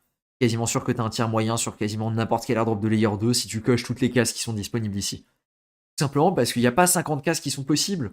Alors, je veux dire, si tu as une layer 2, ben, si tu veux juger de l'activité de l'utilisateur, tu vas regarder son nombre de transactions, tu vas regarder son activité en termes de mois, de semaines ou alors d'âge, tout simplement. Tu vas regarder combien de volume il a généré sur ta blockchain, tu vas regarder combien de fonds il a apporté à la blockchain, et si tu as une deuxième blockchain, tu vas regarder s'il était actif sur la deuxième blockchain. Je veux dire, les projets, ils vont pas chercher des critères de n'importe où, ils vont pas aller sur Mars pour choper des nouveautés. C'est des critères qui existent, c'est des critères qui sont censés être un minimum logique. Je sais pas, Zcasing qui va pas te demander un critère d'avoir fait des transactions sur Starknet. Ce serait débile. Ben, c'est un petit peu pareil. Si tu as une layer 2, les métriques qui sont utilisées au niveau des layers 2, ça va être le volume, les transactions réalisées, à la limite les contrats qui ont été utilisés, l'activité à travers le temps, et ça va être le volume généré. Du coup, volume généré via bridge et via volume agrégé. Donc ouais, je pense pas qu'il y ait 50 critères supplémentaires qu'on va pouvoir appliquer. On aura peut-être avec des trucs qui sont peut-être un petit peu plus proches de ce qu'on a eu avec Optimisme, qu'il y avait des critères qui étaient un petit peu plus niches, sans pour autant être si compliqué que ça à cocher. C'est possible, mais à mon avis, si tu coches ces cases-là, pour la majorité des layers 2, je vois mal comment tu peux t'amuser, je vois mal comment tu peux te retrouver avec des airdrops en dessous du tiers moyen, quoi. Au niveau du farming avec plusieurs comptes, écoute, Ah oui, il y a effectivement des risques, hein, en fonction de ce que tu veux faire. J'ai d'ailleurs prévu de sortir un truc qui va fonctionner comme un accompagnement avec plusieurs personnes. Je vais limiter ça dans un temps, surtout au début, pour regarder combien de personnes je peux accompagner. Et ouais, ce sera un service qui sera disponible en plus, parce qu'effectivement, tu peux pas faire ce que tu veux, tu peux pas faire n'importe quoi. Et il y a évidemment des risques à gérer ça, ouais. C'est pas encore prévu pour tout de suite. Quoique, j'ai bien avancé sur le sujet, ce sera un petit peu l'équivalent de la prochaine feuille de triche, si tu veux. Est-ce que je suis bullish sur Linéa? Les mecs nous farment de fou quand même alors qu'ils ont levé beaucoup. Alors c'est un petit peu particulier pour Linéa, hein. Linéa. Si tu veux, Linéa, c'est pas juste Linéa. Linéa, c'est Metamask, Linéa, c'est aussi Infura, et Linéa, surtout, c'est une boîte qui s'appelle Consensus, qui est derrière ces trois projets-là. Donc c'est pas directement Linéa qui a levé les fameux 720 millions qu'on peut voir sur la fameuse feuille. C'est Consensus, et Consensus est derrière Linéa, Infura et Metamask. Donc ouais, c'est un petit peu plus compliqué là-dessus de te dire exactement combien chaque projet a levé parce que ben, on n'a pas la stat. On sait juste que Consensus, la boîte mère derrière ces trois projets-là, elle a levé tant. Voilà. Est-ce que Linéa nous farm? Oui, bien évidemment que Linéa nous farm, hein, je veux dire, il y a pas de suspense là-dessus, et c'est même dit dans ma vidéo, hein, c'est totalement assumé. Je le fais en sachant que je me fais farmer. Il n'y a absolument aucun problème là-dessus. Comme je l'ai dit tout à l'heure, ça rentre dans mon coût, ça rentre dans mes estimations. Je me dis que c'est pas grave, c'est l'objectif, je joue le jeu des grands nombres. Ça veut dire que je prends le risque de jouer certains airdrops pour n'avoir absolument rien. Mais vu que je joue le jeu des grands nombres, d'une certaine façon, je me protège du hasard. Les transactions réalisées sur Zcasing Lite vont compter pour Zcasing. Ben, s'il y a quelque chose de similaire à Arbitrum, ça pourrait compter de la même façon que ce qu'on a pu voir sur un Arbitrum Nova, du coup dans un critère un petit peu particulier, un petit peu niche, juste à part. Tu crois vraiment en airdrop de Base? Écoute, ça coûte tellement peu de participer activement sur Base que ouais, je le fais. Ça coûte tellement peu de participer sur Base, vraiment, c'est un optimisme like, donc ouais, ça coûte peanuts. Laisser 50 $ sur un optimisme, pardon, laisser 50 $ sur un layer 2 comme optimisme. Oui, ben c'était un critère sur Arbitrum. En tout cas, c'était beaucoup moins sur Arbitrum, c'était 0,005. Ça fait à peu près 10 $. Et encore, c'était pas juste ce critère-là, c'était laisser 0,005. Et en plus de ça, avoir un wallet qui interagit avec seulement un seul contrat. Autant te dire que tu es quand même plutôt bien protégé. Mais oui, pour être tranquille, je pense que c'est pertinent de venir laisser au minimum 50 $ sur un wallet. Voilà. En tout cas, sur une blockchain, hein, plutôt. Tu laisses un minimum de thunes, genre 100 $ sur la blockchain quand tu farmes. Voilà, bah exactement ça. Ouais, ouais, bah je viens d'y répondre. Je pense qu'un minimum de 50 $, c'est vraiment la base. Et ça permet de montrer que tu restes sur la blockchain, que tu es actif. Et même si tu as viré tes fonds, que tu as déplacé, que tu es allé à droite, que tu es allé à gauche, etc. pour faire du volume, c'est pas si dramatique que ça. J'ai 5 comptes, non, généralement 5 comptes, c'est pas bien bien méchant, c'est pas bien dramatique si tu as 5 comptes. Il y a pas de précaution, particulière. En tout cas, au niveau des grosses chasses aux civils qu'il y a eu jusqu'à présent, ça visait plutôt les personnes qui font du multi-compte à grosse échelle, plutôt que les gens qui ont une utilisation globalement normale avec des 5-6 comptes, quoi. Linéa pourrait demander tes interactions via MetaMask, genre bridge ou swap. Ah bah bien sûr, bah c'est déjà arrivé, hein, c'est tout simplement les quêtes de la première semaine, c'est bridger via MetaMask et swapper via MetaMask, parce qu'ils prennent un petit frais de 0,75%, qui, quand je dis petit, c'est un euphémisme, c'est un énorme frais par rapport au standard. Et ouais, ouais, non, totalement, hein, c'est exactement ce qu'ils font sur Linéa, et ils ont totalement raison, je veux dire, ils ont MetaMask, ils peuvent se le permettre, voilà, ils le savent, et ils vont le faire. On va douiller au niveau des quests Linéa Voyage. Ouais, je pense vraiment que les quêtes Linéa Voyage, si tu veux, j'étais encore un petit peu dubitatif. Je me suis dit, bon, c'est sur Mainnet, les gens sont quand même pas des déglingos à payer 2,50 $ pour faire des swaps. Eh ben si, totalement. Les gens sont des déglingos à payer 2,50 $ pour faire des swaps. Et ouais, ce sera très probablement quelque chose comme ça qu'on va avoir sur la majorité des transactions. Donc ouais, je vais vraiment essayer de faire le minimum, c'est-à-dire par exemple quand on doit faire du volume ou quoi, pour éviter de me faire trop farmer, de trop donner là-dessus. Mais oui, effectivement, hein, il faut juste en être conscient, il faut le savoir. Farmer Linéa, ce sera absolument pas gratuit. Et je pense que ce sera un des airdrops les plus chers à farmer en termes de layer 2, quoi. Pour bridge funds into Arbitrum One, il faut utiliser le bridge officiel ou un bridge type layer swap compte aussi. Les informations que j'avais, enfin des informations que j'ai, de ce qu'on m'a remonté, c'était compté pour plusieurs bridges. Je sais pas exactement lesquels, mais il y a certaines personnes qui ont eu le critère alors qu'ils ont utilisé une fois le bridge principal, quoi. Donc ouais, normalement c'est bon. Faut 20 points pour le Gitcoin, c'est le Gitcoin, hein, du coup. C'est chaud, oui et non, c'est chaud, je veux dire, si t'es actif, si t'as des transactions, si t'as déjà fait pas mal de choses, c'est pas si méchant que ça, hein, c'est vraiment quelque chose qui se fait. Trust Go, ouais, ouais, Trust Labs, c'est vrai qu'ils sont pas mal de ce côté-là. Carrément, ils nous farment les bougres de Linéa. Bah oui, non, mais ils ont raison, hein, je veux dire. T'as une blockchain, que t'as autant de pouvoir, que t'as levé autant de thunes, que t'as autant d'influence, faudrait être débile pour pas farmer les gens, quoi. Vraiment. Je pense que c'est un petit peu la méta en ce moment, hein. Tu regardes Polygon ZKEVM, ils font exactement la même chose. Je sais, j'ai vu sur le Discord, pour ceux qui le farment, que ça coûte extrêmement cher. Donc ouais, c'est un petit peu la méta, quoi. L'airdrop du truc chelou, là, par orbiteur. J'ai pas du tout regardé, ça vaudra très probablement 2 centimes, donc je mets même pas mes yeux là-dessus si tu veux. Si un airdrop linéaire en plus de faire linéa voyage, il faudrait aussi l'activité sur la blockchain pour être éligible. Bah, en fait, si tu veux, ce qui est intéressant quand tu fais quand même le voyage, c'est que tu participes sur la blockchain, donc peu importe les critères qu'ils vont utiliser, normalement tu es censé les choper. S'ils utilisent le voyage, bah, tu as fait le voyage, donc tu chopes avec le voyage. Et s'ils utilisent l'activité sur la blockchain comme quelque chose qu'on a pu voir sur un Arbitrum par exemple, donc typiquement ce genre de critères-là, ben, tu les as aussi normalement parce que tu auras utilisé via Linea Voyage. En tout cas, tu auras coché avec un certain nombre de transactions, tu auras coché avec un certain nombre euh, de mois d'activité, j'ai envie de dire. Et des airdrops gratuits comme Venom, oui, il y en a quelques-uns, il y en a quelques-uns. Il y a Aléo aussi, Aléo du coup, A-L-E-O, qui est live un petit peu sous la forme de testnet comme un Venom. J'ai pas encore touché, mais effectivement, ça existe. J'évite en général de trop m'approcher de ces trucs-là, parce qu'en général, quand c'est gratuit, ben c'est pas forcément très intéressant. C'est vraiment le score à attendre 20 points sur Gitcoin. Ouais, c'est vraiment le score à attendre les 20 points sur Gitcoin. Gitcoin, Passport, 20 points. Hop, on peut regarder ça. Comment le scoring est calculé. Ouais, et là tu l'as directement sur le site. Donc pour être quelqu'un qui, on va dire, est un humain, si on peut dire, eh bien, il faut avoir un score minimum de 20 points. Et ce score minimum de 20 points, tu peux le choper avec toutes ces tâches-là. Toutes. C'est mis à jour assez régulièrement. Ça bouge quasiment en permanence. Donc c'est assez intéressant de revenir de temps en temps et de checker. Par exemple, pour GitHub, ça a totalement bougé depuis la dernière fois.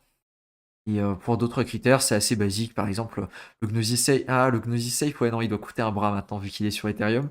Google, bah, c'est basique. Voilà, tu crées un compte basique, ça passe. Il n'y a pas de souci.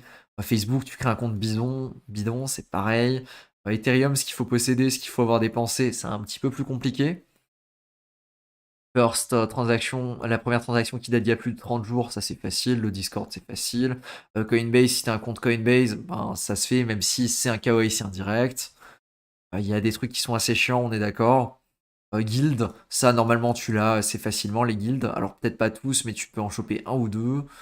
Hypersource, je sais plus ce que c'est. Lensendal, ça s'achète pour quasiment rien. NFT Holder, si t'as un NFT du coup sur ton compte, ça pareil, normalement tu l'as. Fee, c'est assez compliqué quand même. Proof of Humanity, ça je passe. Snapshot, c'est être dans une DAO, pour ça il faut un ENS, du coup avoir un ENS. Le Twitter, si t'es pas trop récent, normalement tu vas le choper. Et Zcassing qui a absolument rien à voir, mais qui donne quand même quelques points quoi.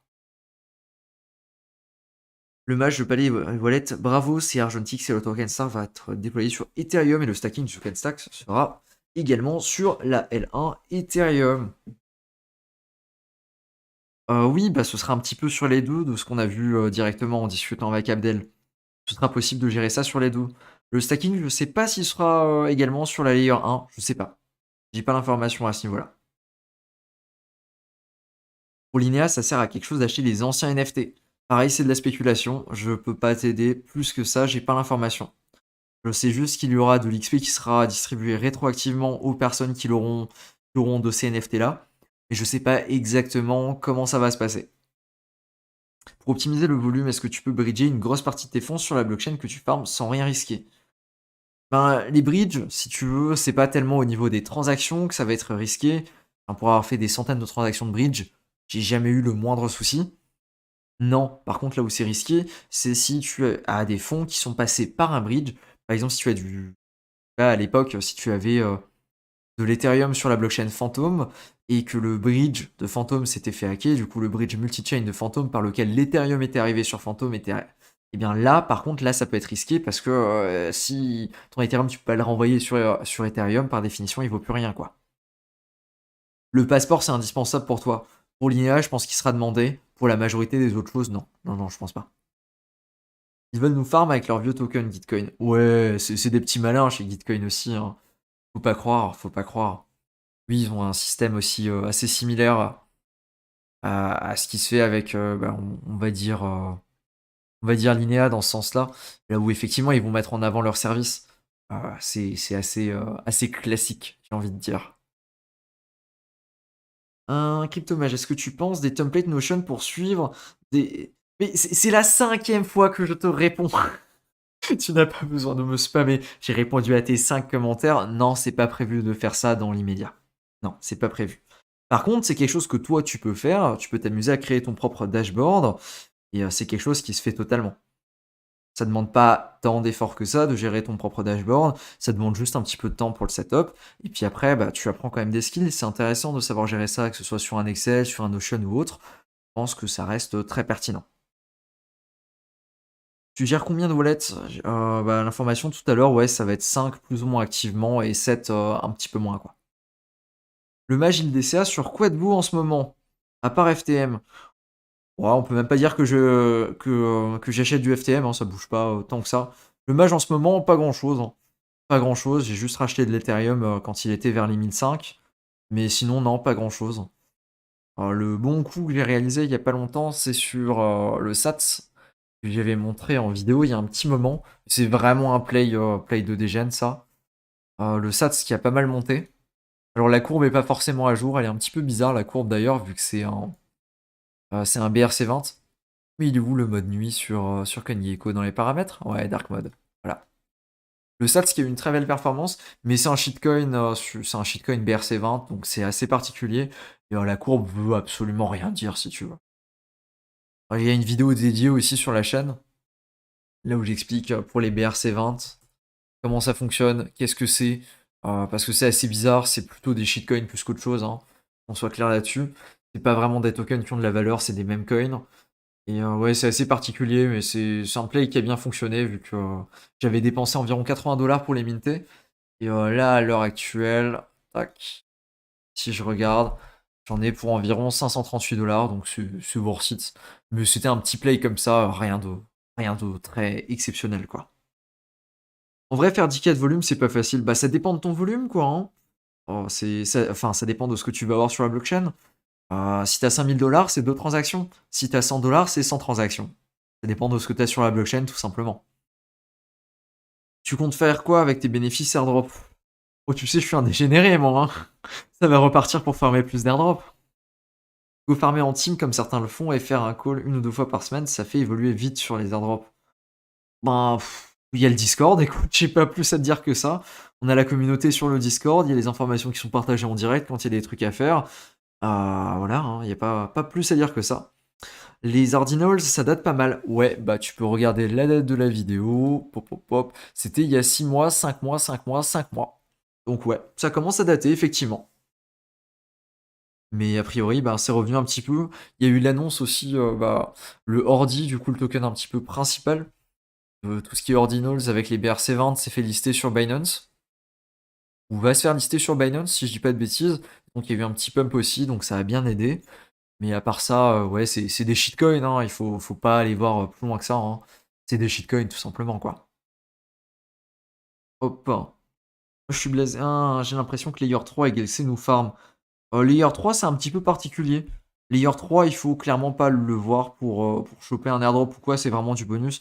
Layer 3, ce qui est très cool par contre, c'est que tu peux choper pas mal d'activités sur pas mal de blockchains, sur pas mal de choses. Et ça, je trouve vraiment ça exceptionnel et c'est vraiment un truc qu'on peut que avoir sur Layer 3. C'est rien à voir avec un Galaxy par exemple. Moi, je suis blasé, je stack plein d'atomes depuis 2 ans, donc éligible Célestia. Le truc, c'est que je suis passé à côté, car Cosmos Pug n'a jamais indiqué ses airdrops. Aïe, effectivement, c'est embêtant, ouais. Ouais, c'est vrai qu'il n'y a pas vraiment d'endroit un petit peu, je vais dire, unifié, là où tu vas avoir toutes les informations concernant les airdrops. Ce que je peux t'inviter à faire pour faire la petite pub, c'est évidemment de rejoindre le Discord. Si tu suis un petit peu le Discord, je pense que ce genre de truc, tu l'aurais vu, quoi. Tu as quoi comme projet Under Radar? Aussi bien airdrop que crypto que tu accumules en préparation du bull run? Il y a Manta niveau airdrop que je vais bientôt jouer, que j'ai dit que j'allais bridger dessus, que j'ai toujours pas fait, mais ça arrive, clairement. Là, en ce moment, j'ai un petit peu baissé mon activité, hein. Comme tout le monde le sait, évidemment, les Gwei en ce moment, c'est pas très très marrant. On est à 54 Gwei ce soir, ce qui est énorme. Donc ouais, j'ai un petit peu baissé mon activité et je pense que les prochaines vidéos, ça va être sur des airdrops qu'on peut choper, que ce soit sur Solana ou alors sur Aptos. Mm. Si, si, ouais, ouais, non, je t'ai déjà répondu sur les 5 sur les 5 trucs, donc ouais, ouais. J'ai bien farmé Polyhedra. Ouais, j'ai farmé Polyhedra, ouais, ouais, effectivement. J'ai pas fait le truc avec les waifus là, mais j'ai fait pas mal au niveau des transactions. J'ai le fameux Pandraking. D'ailleurs, il vaut combien mon petit Pandraking là? Ça fait un petit moment que j'ai pas regardé. Pandraking, NFT, tac. Non, je le veux sur Element plutôt pour avoir le prix. Je l'ai gardé, je sais pas combien ça vaut en ce moment.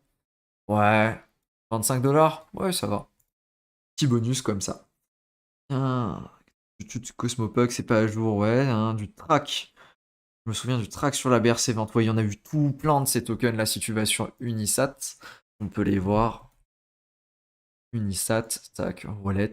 Il y a un autre site, mais j'ai perdu le nom. Mais en général, je vais voir sur Unisat, tu vas sur Marketplace, et là, tu peux regarder du coup les NFT qui sont, enfin, les NFT, les BRC20 qui sont en trading, ou alors les NFT que tu vas avoir sur Bitcoin. Et ouais, c'est des shitcoins, hein, très clairement, il n'y a pas grand mot à dire là-dessus. Et c'est assez particulier la façon dont ça fonctionne, quoi. J'avais in à 0,1 pour 2500 unités et j'ai vendu à 0,76. Je pense la airdrop va s'estomper. Je pense qu'on n'a pas encore vu le gros de la tendance des airdrops, très clairement. Là, pour le moment, on a vu 2-3 petits airdrops qui sont tombés, mais je pense très clairement que le gros n'est pas encore tombé. Si tu regardes, tac, on l'avait où la vidéo avec les airdrops? Ouais, je l'ai peut-être viré. Et si tu regardes la vidéo avec les airdrops, on va avoir. Ouais, non, il veut pas me l'afficher, c'est pas grave. Mais si tu veux, on a encore les plus gros. On a Layer 0, on a ZK Sync, on a tout ce qui est Layer 2. Il y en a une flopée des Layer 2 qui pourraient faire des airdrops. On a des banques. On a plein, plein, plein, plein de noms qui n'ont pas encore lancé. Et je pense qu'à un moment, on va venir et toutes les semaines, on va être là. Oh, il y a cet airdrop là qui tombe. Oh, il y a cet airdrop là qui tombe. Oh, il y a cet airdrop là qui tombe. Donc je sais pas exactement qu'est-ce que tu entends parce que par la tendance des airdrops va s'estomper. Mais en tout cas, à l'heure actuelle, pour moi, ça reste rentable de farmer des airdrops et je pense que ça va le rester pendant encore un petit moment. Mais c'est une fenêtre de tir qui va se fermer au fur et à mesure que les gens vont comprendre comment ça fonctionne. Et malheureusement, j'y participe également, hein, d'une certaine façon, parce que je fais du contenu là-dessus. Et donc, ben évidemment, les gens qui regardent ces vidéos vont pouvoir se positionner, vont faire un, deux airdrops de façon un petit peu cool, vont comprendre que ça fonctionne, vont jouer de façon plus agressive, jusqu'à ce qu'au bout d'un moment, on arrive à peu près à un point d'équilibre, là où l'incertitude et ce qu'on va pouvoir gagner, c'est un point d'équilibre, et du coup, c'est plus très intéressant de participer. Tu ne trouves pas que la meilleure période pour farmer des airdrops, c'était il y a 6 mois? Ah mais totalement, hein. Alors, totalement, la meilleure période pour farmer des airdrops, c'était il y a 6 mois. Alors peut-être pas il y a 6 mois, mais c'était entre il y a 3 mois et entre il y a 6 mois, ouais, carrément. C'était ça la meilleure période, on était relativement tôt, tu pouvais faire de l'ancienneté sur quasiment tous les airdrops qui étaient là depuis un petit moment, que ce soit du Layer 0 ou du Zcasing pour les plus gros. Non, carrément, ouais, c'était un petit peu la période d'or pour farmer. Pour récolter, c'est pas encore. Mais la période d'or pour farmer, c'était clairement à ce moment-là. Merci Kaido. J'ai lâché le airdrop, puis quelques mois, hein, quelque chose qui a confirmé. Ah, un airdrop encore. Genre Linéa, ça dit quoi? J'avais fait toutes les quêtes. Oh là, champion, Linéa, Linéa c'était testnet. Hein. Linéa testnet, fallait pas attendre de token. Hein. Absolument pas. T'as reçu un NFT sur ton wallet si t'as effectivement fait les quêtes. Et là, il y a les quêtes qui sont disponibles sur le mainnet. DRC20, ça reprend un petit type. Et Doggy, DRC20, ça reprend énormément. Il devrait être listé bientôt. Alors, j'ai pas de doggy sur les DRC20, malheureusement. Je crois que j'en avais minté, mais j'en avais minté trop tard. Mais j'ai quelques tokens sur le DRC20, ouais, effectivement. On verra, j'ai pas trop regardé par rapport à ça. Rocket X Exchange, hein, pour swap sur les coins, liquidité, hein, ok. Juste un protocole pépite que j'ai découvert il y a un mois. D'accord. Gravita, tu n'as pas répondu, tu en penses quoi avec Maverick? Gravita, j'ai pas du tout regardé, j'ai absolument aucune idée de ce que c'est, si tu me le dis comme ça. Gravita, protocole, j'imagine. Ouais, ça me dit un truc de nom, mais je sais pas exactement. Unlocker potential, value of stacking, ok. Ah, tu peux emprunter contre tes LSD, d'accord, ouais. Ok. Écoute, j'en pense rien. Là, comme ça, j'en pense absolument rien. J'ai pas assez d'informations, j'ai pas de recul, donc j'en pense rien du tout. Sur Starknet, sur Starknet, c'est pareil, ça dépend de ce que tu veux mettre. Si tu veux, moi, je peux pas te répondre exactement combien il faut mettre. Euh, voilà. Si tu veux faire du volume, bah, évidemment, tu vas déposer plus. Après, il faut prendre en compte que Starknet, tant qu'il n'y a pas le ledger, perso, je vais pas full send sur Starknet, hein, on est d'accord là-dessus. Tant qu'il n'y a pas l'intégration avec un ledger pour sécuriser tout ça. Donc oui, je suis actif sur Starknet, mais non, j'ai pas mis des 100 et des 1000 sur Starknet non plus, quoi. C'est quel site pour acheter les NFT Linea Voyager? Ça se passe sur Bilinear. Ça s'appelle Bilinear NFT Linea. Tac. Attends, tu parles bien des NFT pour Linea, hein? Ouais, pour Linea, c'est ça. Non. Alors, c'est pas celui-là. Linea Voyage Alpha Edition. Et là, tu vas l'avoir, et en ce moment, il est listé à 0,074. Ce qui fait 130 dollars, un truc comme ça. Judicieux et de le suivre sur Discord pour éviter ce genre de mauvaise surprise. Linea, c'est frais comme airdrop. Linea, si tu as envie de te faire farmer, tu peux aller sur Linea. C'est pas pour ça que je le fais pas, mais Linea, c'est très clairement un airdrop dans lequel tu te fais farmer. Eh bien, écoute, bienvenue, Dugino. Un seul airdrop intéressant. OP, est-ce que ça vaut le coup pour moi de me lancer à farmer maintenant les projets comme ZK-Sync ou Layer 0? C'est pareil, Layer 0, comme dit, moi je pense que c'est un petit peu en fin de course. Ça devient de. Enfin, la période d'opportunité pour Layer 0, c'est clair qu'elle est de plus en plus fine. Et c'est à toi de voir en fonction de ton appétence au risque, j'ai envie de dire. Rosette Caching, ça me paraît pas déconnant aujourd'hui. A0, je j'ai pas d'opinion dessus. Je pense qu'Orbitor va lâcher un airdrop. Écoute, Orbitor, c'est quand même des sacrés, hein. Orbitor, c'est quand même des sacrés bonhommes. Euh, Qu'est-ce que j'en pense d'Orbitor? Disons que c'est un bridge que je n'utilise plus. Ils sont très mauvais en communication. Et surtout, ben, le dernier souci de sécurité, etc., ça les a vraiment mis mal, je pense. J'ai l'impression. Alors ça, je sais pas si c'est une alpha ou quoi. Mais on a un nouveau site qui est apparu il y a pas longtemps, qui s'appelle All2Finance. Que j'ai utilisé, qui était pas mal, qui fonctionne comme Orbiter, avec le même système de frais fixes que Orbiter. Et voilà. Je sais pas trop quoi en dire, mais regarde, regarde juste ça. C'est exactement le même affichage. Bridge to scroll, spend 30 seconds, save 10 minutes. Et là, si on va là-dessus, time spend 45 seconds, save 5 minutes. C'est exactement la même. L'icône est différente, la couleur est différente, mais le logo fait énormément penser à Orbiter. Je me demande s'ils sont pas en train de se racheter une image avec ça. Je me demande vraiment.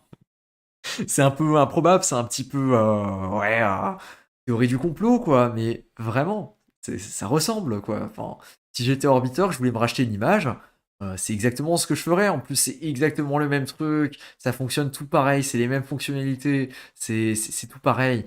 Le seul truc qu'il n'y a pas, c'est le L2 Data, qui effectivement, ça est très cool du côté de chez Orbiteur.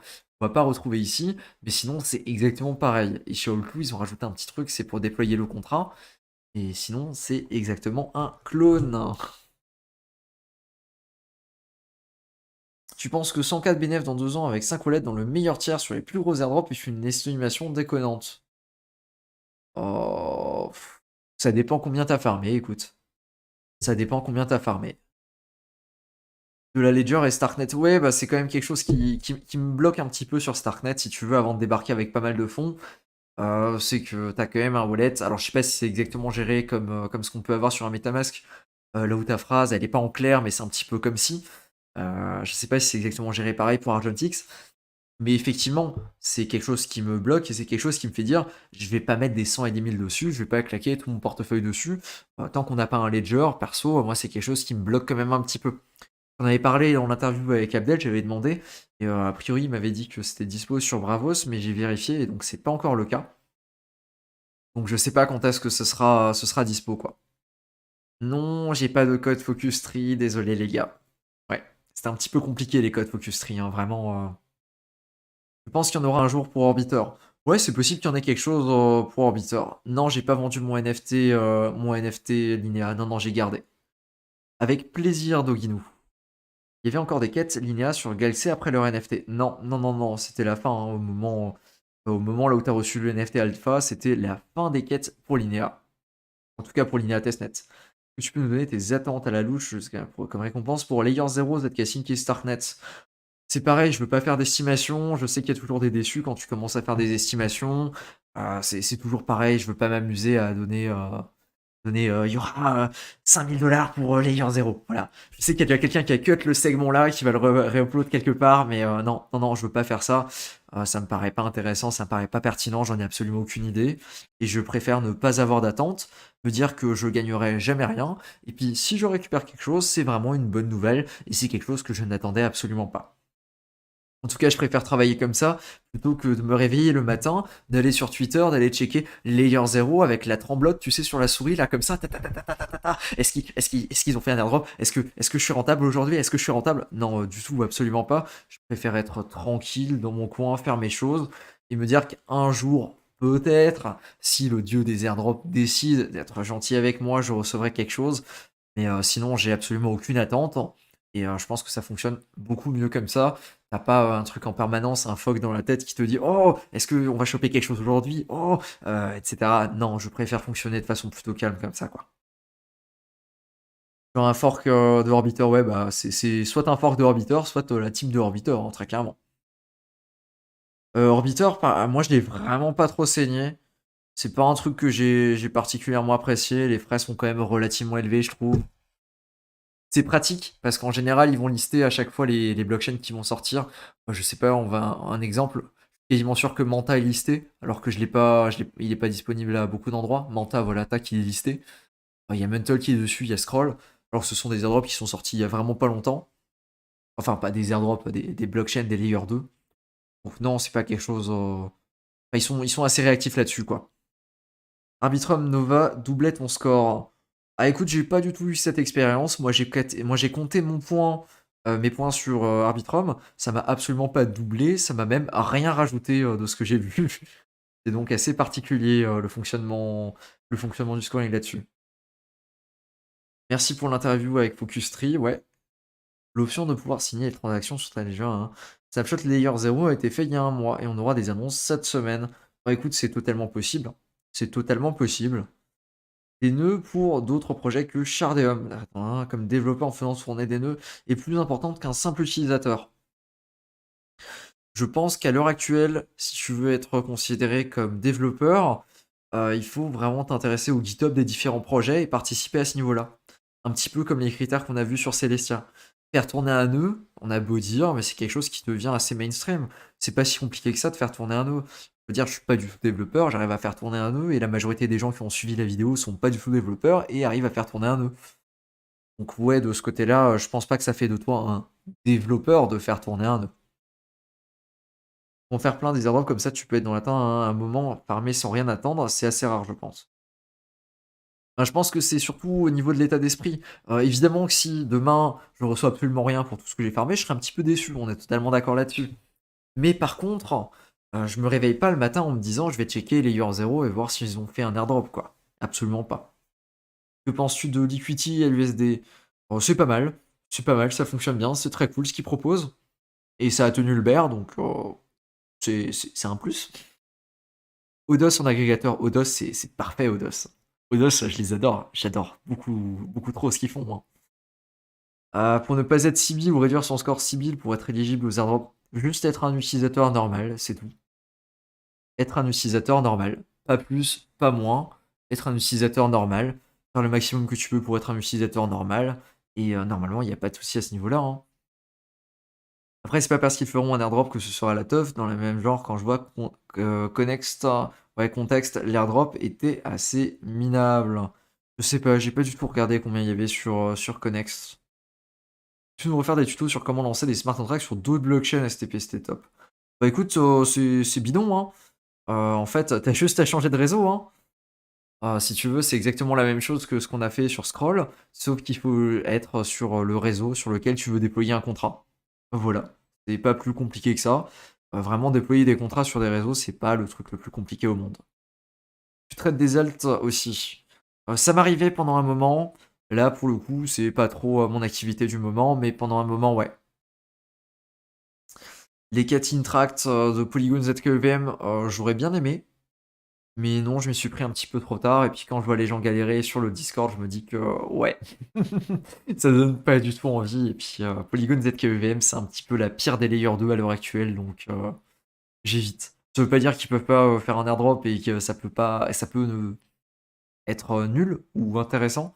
Mais par contre, c'est pas un truc très intéressant. Odos égale airdrop. Bah écoute, Odos, c'est un agrégateur. C'est un agrégateur que j'utilise beaucoup. C'est un agrégateur que j'apprécie beaucoup. Donc, ils ont pas de token. Donc, je me dis qu'un jour, peut-être oui. Mais c'est pareil, si tu veux, tu peux regarder sur DeFi Lama Swap. DeFi Lama Swap, ben, ça peut également être super intéressant. DeFi Lama Swap, c'est pareil. C'est aussi l'agrégateur que tu vas pouvoir retrouver sur toutes les blockchains. Si on va sur DeFi Lama Swap, tac. Pas MySwap, encore autre chose. On va sur DeFi Lama Swap. Voilà, juste ici. Alors, c'est pareil, c'est à un moment, je pense qu'ils auront leur token, tu vois. Est-ce qu'ils feront un airdrop? Je ne sais pas. Mais à un moment, ça me paraîtrait déconnant que ce soit des projets qui n'aient jamais leur token. Parce qu'à l'heure actuelle, ben, c'est quand même un petit peu la méta qu'il y ait tout et rien qui sort des tokens. Et si tu veux que les projets ils sortent des courbes qui sont plutôt jolies et pas qui sont en dump permanent, je sais pas si tu veux un exemple d'une courbe qui est en dump permanent, tu peux chercher. Qu'est-ce qu'on a qui a pas arrêté de dumper? Courant, je crois qu'il est pas bon. Non, Courant, ça me dit rien, non. Non, non, c'est pas Courant. Il y en a une. Internet Computer, par exemple. Si tu veux un exemple d'une courbe qui fait vraiment peur. Voilà. Voilà. Tu veux une courbe qui fait peur, qui inspire la terreur à tout le monde? Bah, tu prends la courbe d'Internet Computer. Ben, les VC, je pense pas qu'ils veulent que leur token il ressemble à ça, tu vois. Je me dis vraiment, c'est dans leur intérêt, aux VC, de faire leur maximum pour que ça ressemble à quelque chose de cool, quelque chose qui ait de la gueule, et quelque chose qui ressemble à absolument pas à une courbe qui a cette gueule-là, quoi. Donc ouais, je pense que c'est dans l'intérêt des projets aussi de faire en sorte qu'ils aient des tokens qui prennent de la valeur, en tout cas s'ils veulent faire ça sur le long terme. Donc ouais. Ouais, ouais, ouais, ouais, ouais. Ça me paraît assez douteux que les projets veulent tomber leur projet, quoi, tout simplement. Alors, c'est pareil, si on regarde Aptos, effectivement, Aptos, il y avait la vidéo d'Iril dessus, mais tu peux regarder Aptos, la courbe de Aptos, bah, c'est pas la courbe la plus dégueu au monde non plus. Elle est pas exceptionnellement jolie, mais c'est une courbe qui pourrait inspirer la confiance. À un certain point, quoi. En tout cas, beaucoup plus que ce qu'on a vu à l'instant avec le fameux Internet Computer qui est un petit peu connu pour avoir ce genre de courbe bien bien dégueulasse, quoi. Du coup, encore 5 minutes et j'arrête le live. Comment je me classe sur le layer 0? Si tu regardes sur les layers 0, comme j'avais dit en début de live, je vais me classer. Il y a 2-3 mois, quand j'avais regardé, j'étais dans le top 1000. Et si je regarde aujourd'hui, j'ai pas regardé aujourd'hui, tout simplement. Ça fait un moment que j'ai pas regardé mon classement. Mais je suppose que je suis encore dans le top 2500, un truc comme ça, quoi. Est-ce que le live sera rediffusé? Oui, il y aura une rediffusion, hein. Peut-être pas ce soir, parce que YouTube met en général pas mal de temps à traiter les vidéos, surtout les lives. Mais c'est possible, ouais, ouais, que ce soit rediffusé un petit peu plus tard. Donc peut-être demain, je verrai en fonction de ce que veut bien m'accorder YouTube, quoi. Ouais. Bah écoute, on a quand même sacrément bien dégrossi le sujet, j'ai envie de dire. Top 0,76, bah oui, c'est bien, top 0,76% sur Zcasing, qu'est-ce que tu veux que je te dise? Évidemment que c'est bien. C'est pas mauvais. Métis devrait bien payer en layer 2. Ouais, je pense que Métis s'est tellement fait savater la gueule que ouais, je pense que Métis, quand ça va remonter, non pas L2, mais Métis. Métis, quand ça va remonter, je pense que ça peut être très intéressant. Ils sont en train de bien se positionner en ce moment en plus. Il y a des narratives, il y a des projets qui lancent. Par contre, la courbe fait une gueule absolument monstrueuse. Par contre, c'est assez sympa qu'elle soit en verte quand même quand on regarde. Mais ouais, la courbe a une gueule monstrueuse, hein. Le token était passé à 300 $ et quelques. 300, ouais. Il y a 300. Et là, à l'heure actuelle, il est à 17 $ avec un bas-fond quelque part aux alentours des 10. Effectivement. Effectivement. Mais tiens, à quoi servent les hôtes sur Galaxy? À rien. C'est des badges, tout simplement. Alors, si tu veux la référence de ce que ça sert à un hôte sur Galaxy, tu vois ton trophée que t'as gagné au collège parce que t'étais le meilleur au tir à l'arc. Ben, c'est la même utilité. Voilà, tout simplement. Oh, le Tao, j'ai pas du tout suivi. Tu as vu que en stack, je comprends pas. Je comprends pas, Julien, ta question. Euh, oui, il y avait beaucoup d'inflation avant, mais plus maintenant. Ouais, non, je pense qu'il y a quasiment tout qui est sorti, hein. Ouais, ouais, je pense qu'il y a quasiment tout qui est sorti sur Métis, mais on peut checker ça très facilement, hein. Token unlock. Métis. Ah oui, c'est vrai, maintenant c'est dispo sur DeFi Lama aussi. Petite nouveauté. Ça fait combien en pourcentage? Ah, il affiche pas le pourcentage. On va dire quoi? On va dire quoi? Allez, à l'œil. À l'œil, il y a 65% des tokens. Ah non, c'est 12 millions, non? C'est 12 ou 10 millions? Ouais, il y a 65% des tokens qui sont en circulation. Et pas du tout à jour, hein. Et pas du tout à jour le CoinGecko aussi, c'est bien ça. Ouais, non, non, les autres, ça sert absolument à rien, hein. C'est vraiment juste un badge comme ça que t'as reçu. C'est très très cool. Comment monter son critère Identity sur TrustGo? Bien écoute, tu cliques sur le petit graphique TrustGo, tu vas à gauche et tu regardes l'onglet Identity. Et là, tu as tous les critères qui te permettent de monter. Voilà, aussi simple que ça. Axelar, j'ai pas vraiment d'AIG. Il me semble, de mémoire, hein, mais j'ai peur de dire une bêtise parce que je suis vraiment pas sûr. Il me semble que chez Axelar, les tokenomics, c'était pas ouf. En tout cas, le token n'a pas très très bien performé depuis qu'il a été lancé. Et bon, quand on lance un token en plein milieu du bear, est-ce qu'on peut s'attendre à ce qu'il performe bien? Je pense que non. Donc, est-ce que c'est vraiment indicateur des performances futures du token? Je pense que non, tu vois. En fait, l'atelier sur la rivière a la même allure jusqu'en 2030, donc cool. Hop. Ah oui, c'est vrai, oui, effectivement, t'as raison. J'avais pas tilté, mais ouais, effectivement. Il y a très peu qui va être libéré là, finalement. C'est sur du transaction mining. Mais non, t'as raison, en fait, il y a quasiment tous les unlocks qui sont passés là, il y a quasiment plus rien de unlocké. Effectivement, ça a de la gueule. Ça fait plaisir. Auray, ouais, j'avais une position là-dessus sur le Auray. Oh, ça remonte, hein. C'était lors du bull précédent, ça, que j'avais du Auray. Ouais, Auray Chain, ça existe encore? Ah, j'ai plus mémoire à combien je l'avais. Mais je sais que j'avais perdu, mais enfin, le token avait perdu, j'avais pas grand-chose dessus, mais le token avait perdu énormément. Je me rappelle bien de ça, ouais.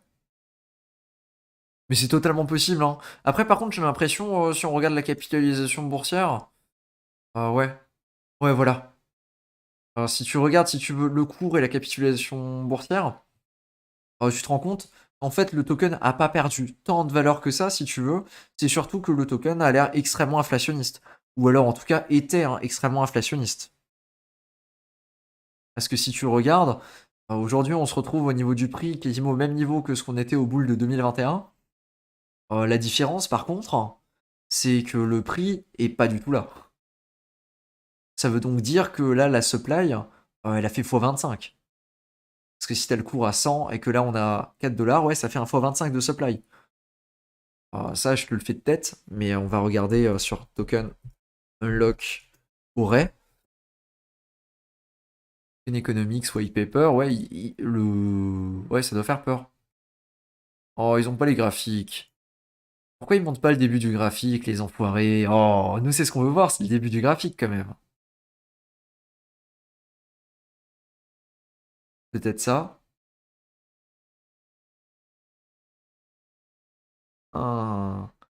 Non, moi je voulais voir le graphique. Mais en tout cas, ouais, il devait être extrêmement inflationniste pour être revenu là maintenant aujourd'hui au niveau de la capitalisation boursière de ce qu'il y avait à l'époque, hein. Là, je l'ai chopé vers les 11. Axelar, je parlais plus du fondamental que de la valorisation du token. Écoute, de ce que j'ai vu et surtout de ce que la team d'Uniswap a validé, a priori Axelar ils sont solides. Si la team derrière Uniswap Bridge Assessment Report, si la team derrière Uniswap, est-ce que c'est là mon papier? Pop pop pop. Je sais plus exactement là où il est le Notion, mais en tout cas il y a un papier qui explique exactement ce qui est good et ce qui est pas good. Chez Uniswap, ils ont validé que c'était good Axelar. Si pour Uniswap, Axelar c'est good d'un niveau fondamental, d'un niveau fonctionnement, pour moi c'est good. Voilà, on va pas faire plus compliqué que ça. Ensuite, des projets de type L2 ou L1 avec un airdrop potentiel vont apparaître dans le futur. Parce qu'à part Scroll, les autres sont tous bien avancés déjà. Et il y en a en permanence des nouveaux projets qui apparaissent avec des idées de projets. Il y en a en permanence avec des nouveaux airdrops potentiels. Spooky Swap, oh là! Oh là là! Tu parles de squelette là. Spooky Swap, ça c'est pareil, ça doit avoir une gueule pas possible, hein. Oh! Ouais, ouais, ça a une gueule pas possible. Spooky Swap, fun fact, hein, j'en avais à un moment à 40 $. J'en avais à 40 $, putain, la yield qu'il y avait dessus, c'était ultra impressionnant. Le farming que tu pouvais faire là-dessus, et je me suis laissé totalement piéger là-dessus à l'époque. Ouais. C'était très cool, Spooky Swap. L'époque de Phantom, vraiment, c'était génial pour ceux qui étaient dedans. C'est dommage qu'aujourd'hui, ça a plus vraiment de gueule. Spirit Swap, c'est pareil, ça fait une gueule pas possible, le token. Fun fact, j'ai encore des spirits qui sont loqués pendant 3 ans, un truc comme ça. Mais bon, ils valent déjà plus rien aujourd'hui, donc ouais, un peu triste. Phantom, c'est un petit peu remonté en ce moment. Mais ils ont une nouvelle version là de leur blockchain. Je suis très curieux de voir ce que ça va donner en conditions réelles, pas juste en testnet. Mais pour le moment, ouais, quelque chose que je continue d'apprécier de plutôt loin, que j'utilise beaucoup moins en ce moment. Mais c'est toujours quelque chose que je regarde, ouais. Là, on gagne 30% en stacking. Ouais, effectivement, hein, c'est pas mal. Célestia, écoute, vu que la snapshot était prise il y a un an, ouais, c'est une snapshot très très longue. Bah, écoute, j'ai pas chopé grand chose, j'avais juste un wallet qui était éligible. Donc, ouais, de ce côté-là, j'ai pas vraiment touché grand chose, j'ai juste touché le minimum sur un wallet. Parce que la snapshot, elle était il y a un paquet de temps, elle était 1er janvier, si je dis pas de bêtises. Donc, ça commence quand même à remonter. Salut Ilyes, tu débarques au mauvais moment, j'allais terminer le live, hein. J'ai absolument plus de voix. Mais donc, ouais, voilà. C'est vrai que ça, c'est un petit peu le passé. Enfin, le passé. Ils font encore des trucs, mais si tu regardes Phantom, de toute façon, je pense tant qu'ils n'ont pas résolu leur hack, le hack qu'il y a eu avec Multichain, qu'ils n'ont pas recouvré les fonds, au niveau confiance, ça va être dur, hein. Tu peux checker ça très facilement, tac, Phantom. Euh, on peut voir ça. Ouais. Ouais, même tu regardes la courbe. Phantom, c'est vrai qu'ils étaient montés à un niveau vraiment exceptionnel d'un point de vue TVL. Je pense que pour être plus représentatif, on va plutôt regarder. Ta, ta, ta, ta, ta, ta, ta. Voilà, c'est un truc qui a perdu beaucoup de TVL à travers le temps. Et en plus de ça, là, à ce moment-là, on a eu un événement très dramatique, là où la majorité des assets qui étaient disponibles dessus, et ben, ils ont fait banqueroute. Il y a eu le hack de multi-chain, donc ça a fait très mal à la blockchain, elle a perdu la moitié de sa TVL qui restait, et il restait déjà pas grand-chose. Donc ouais, Phantom a un passé très très lourd, si on peut dire. Et aujourd'hui, avec 53 millions de TVL, ça pèse vraiment pas grand-chose dans le game. Donc je pense qu'il va vraiment falloir beaucoup de choses à ce niveau-là pour que la blockchain continue à gagner de la confiance. Enfin, en tout cas, recommence à avoir de la confiance. La nouvelle version de VM qu'ils vont avoir, ça va dans la bonne direction. Mais ce qu'il faudrait vraiment, c'est qu'ils recouvrent les 60 millions là, et même peut-être plus, je sais pas exactement combien a été volé, qu'il y a eu de soucis avec le hack de multi-chain, quoi. Merci Sylvain.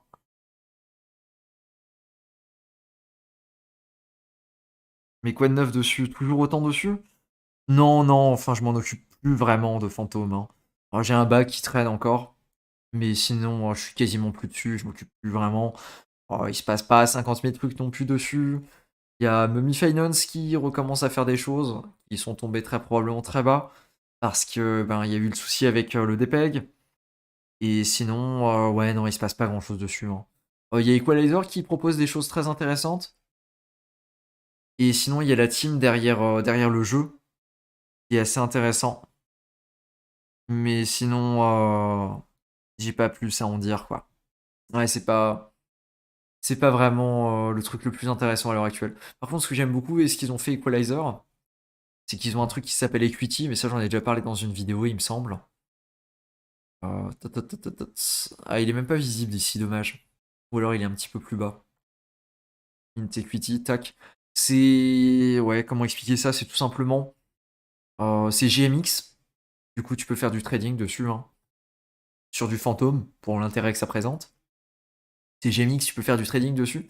Et en plus de ça, les gens en fait vont avoir l'intérêt de déposer de la liquidité dessus parce qu'ils peuvent tout simplement venir le faire avec Equalizer qui est le VE33, qui est donc très intéressant.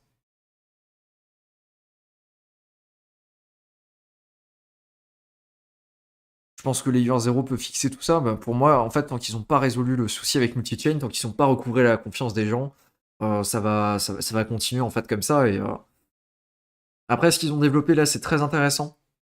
Oui, effectivement, niveau fondamental, niveau technique, ils sont excellents, Fantôme. Mais putain, niveau marketing, les mecs sont à la ramasse, hein.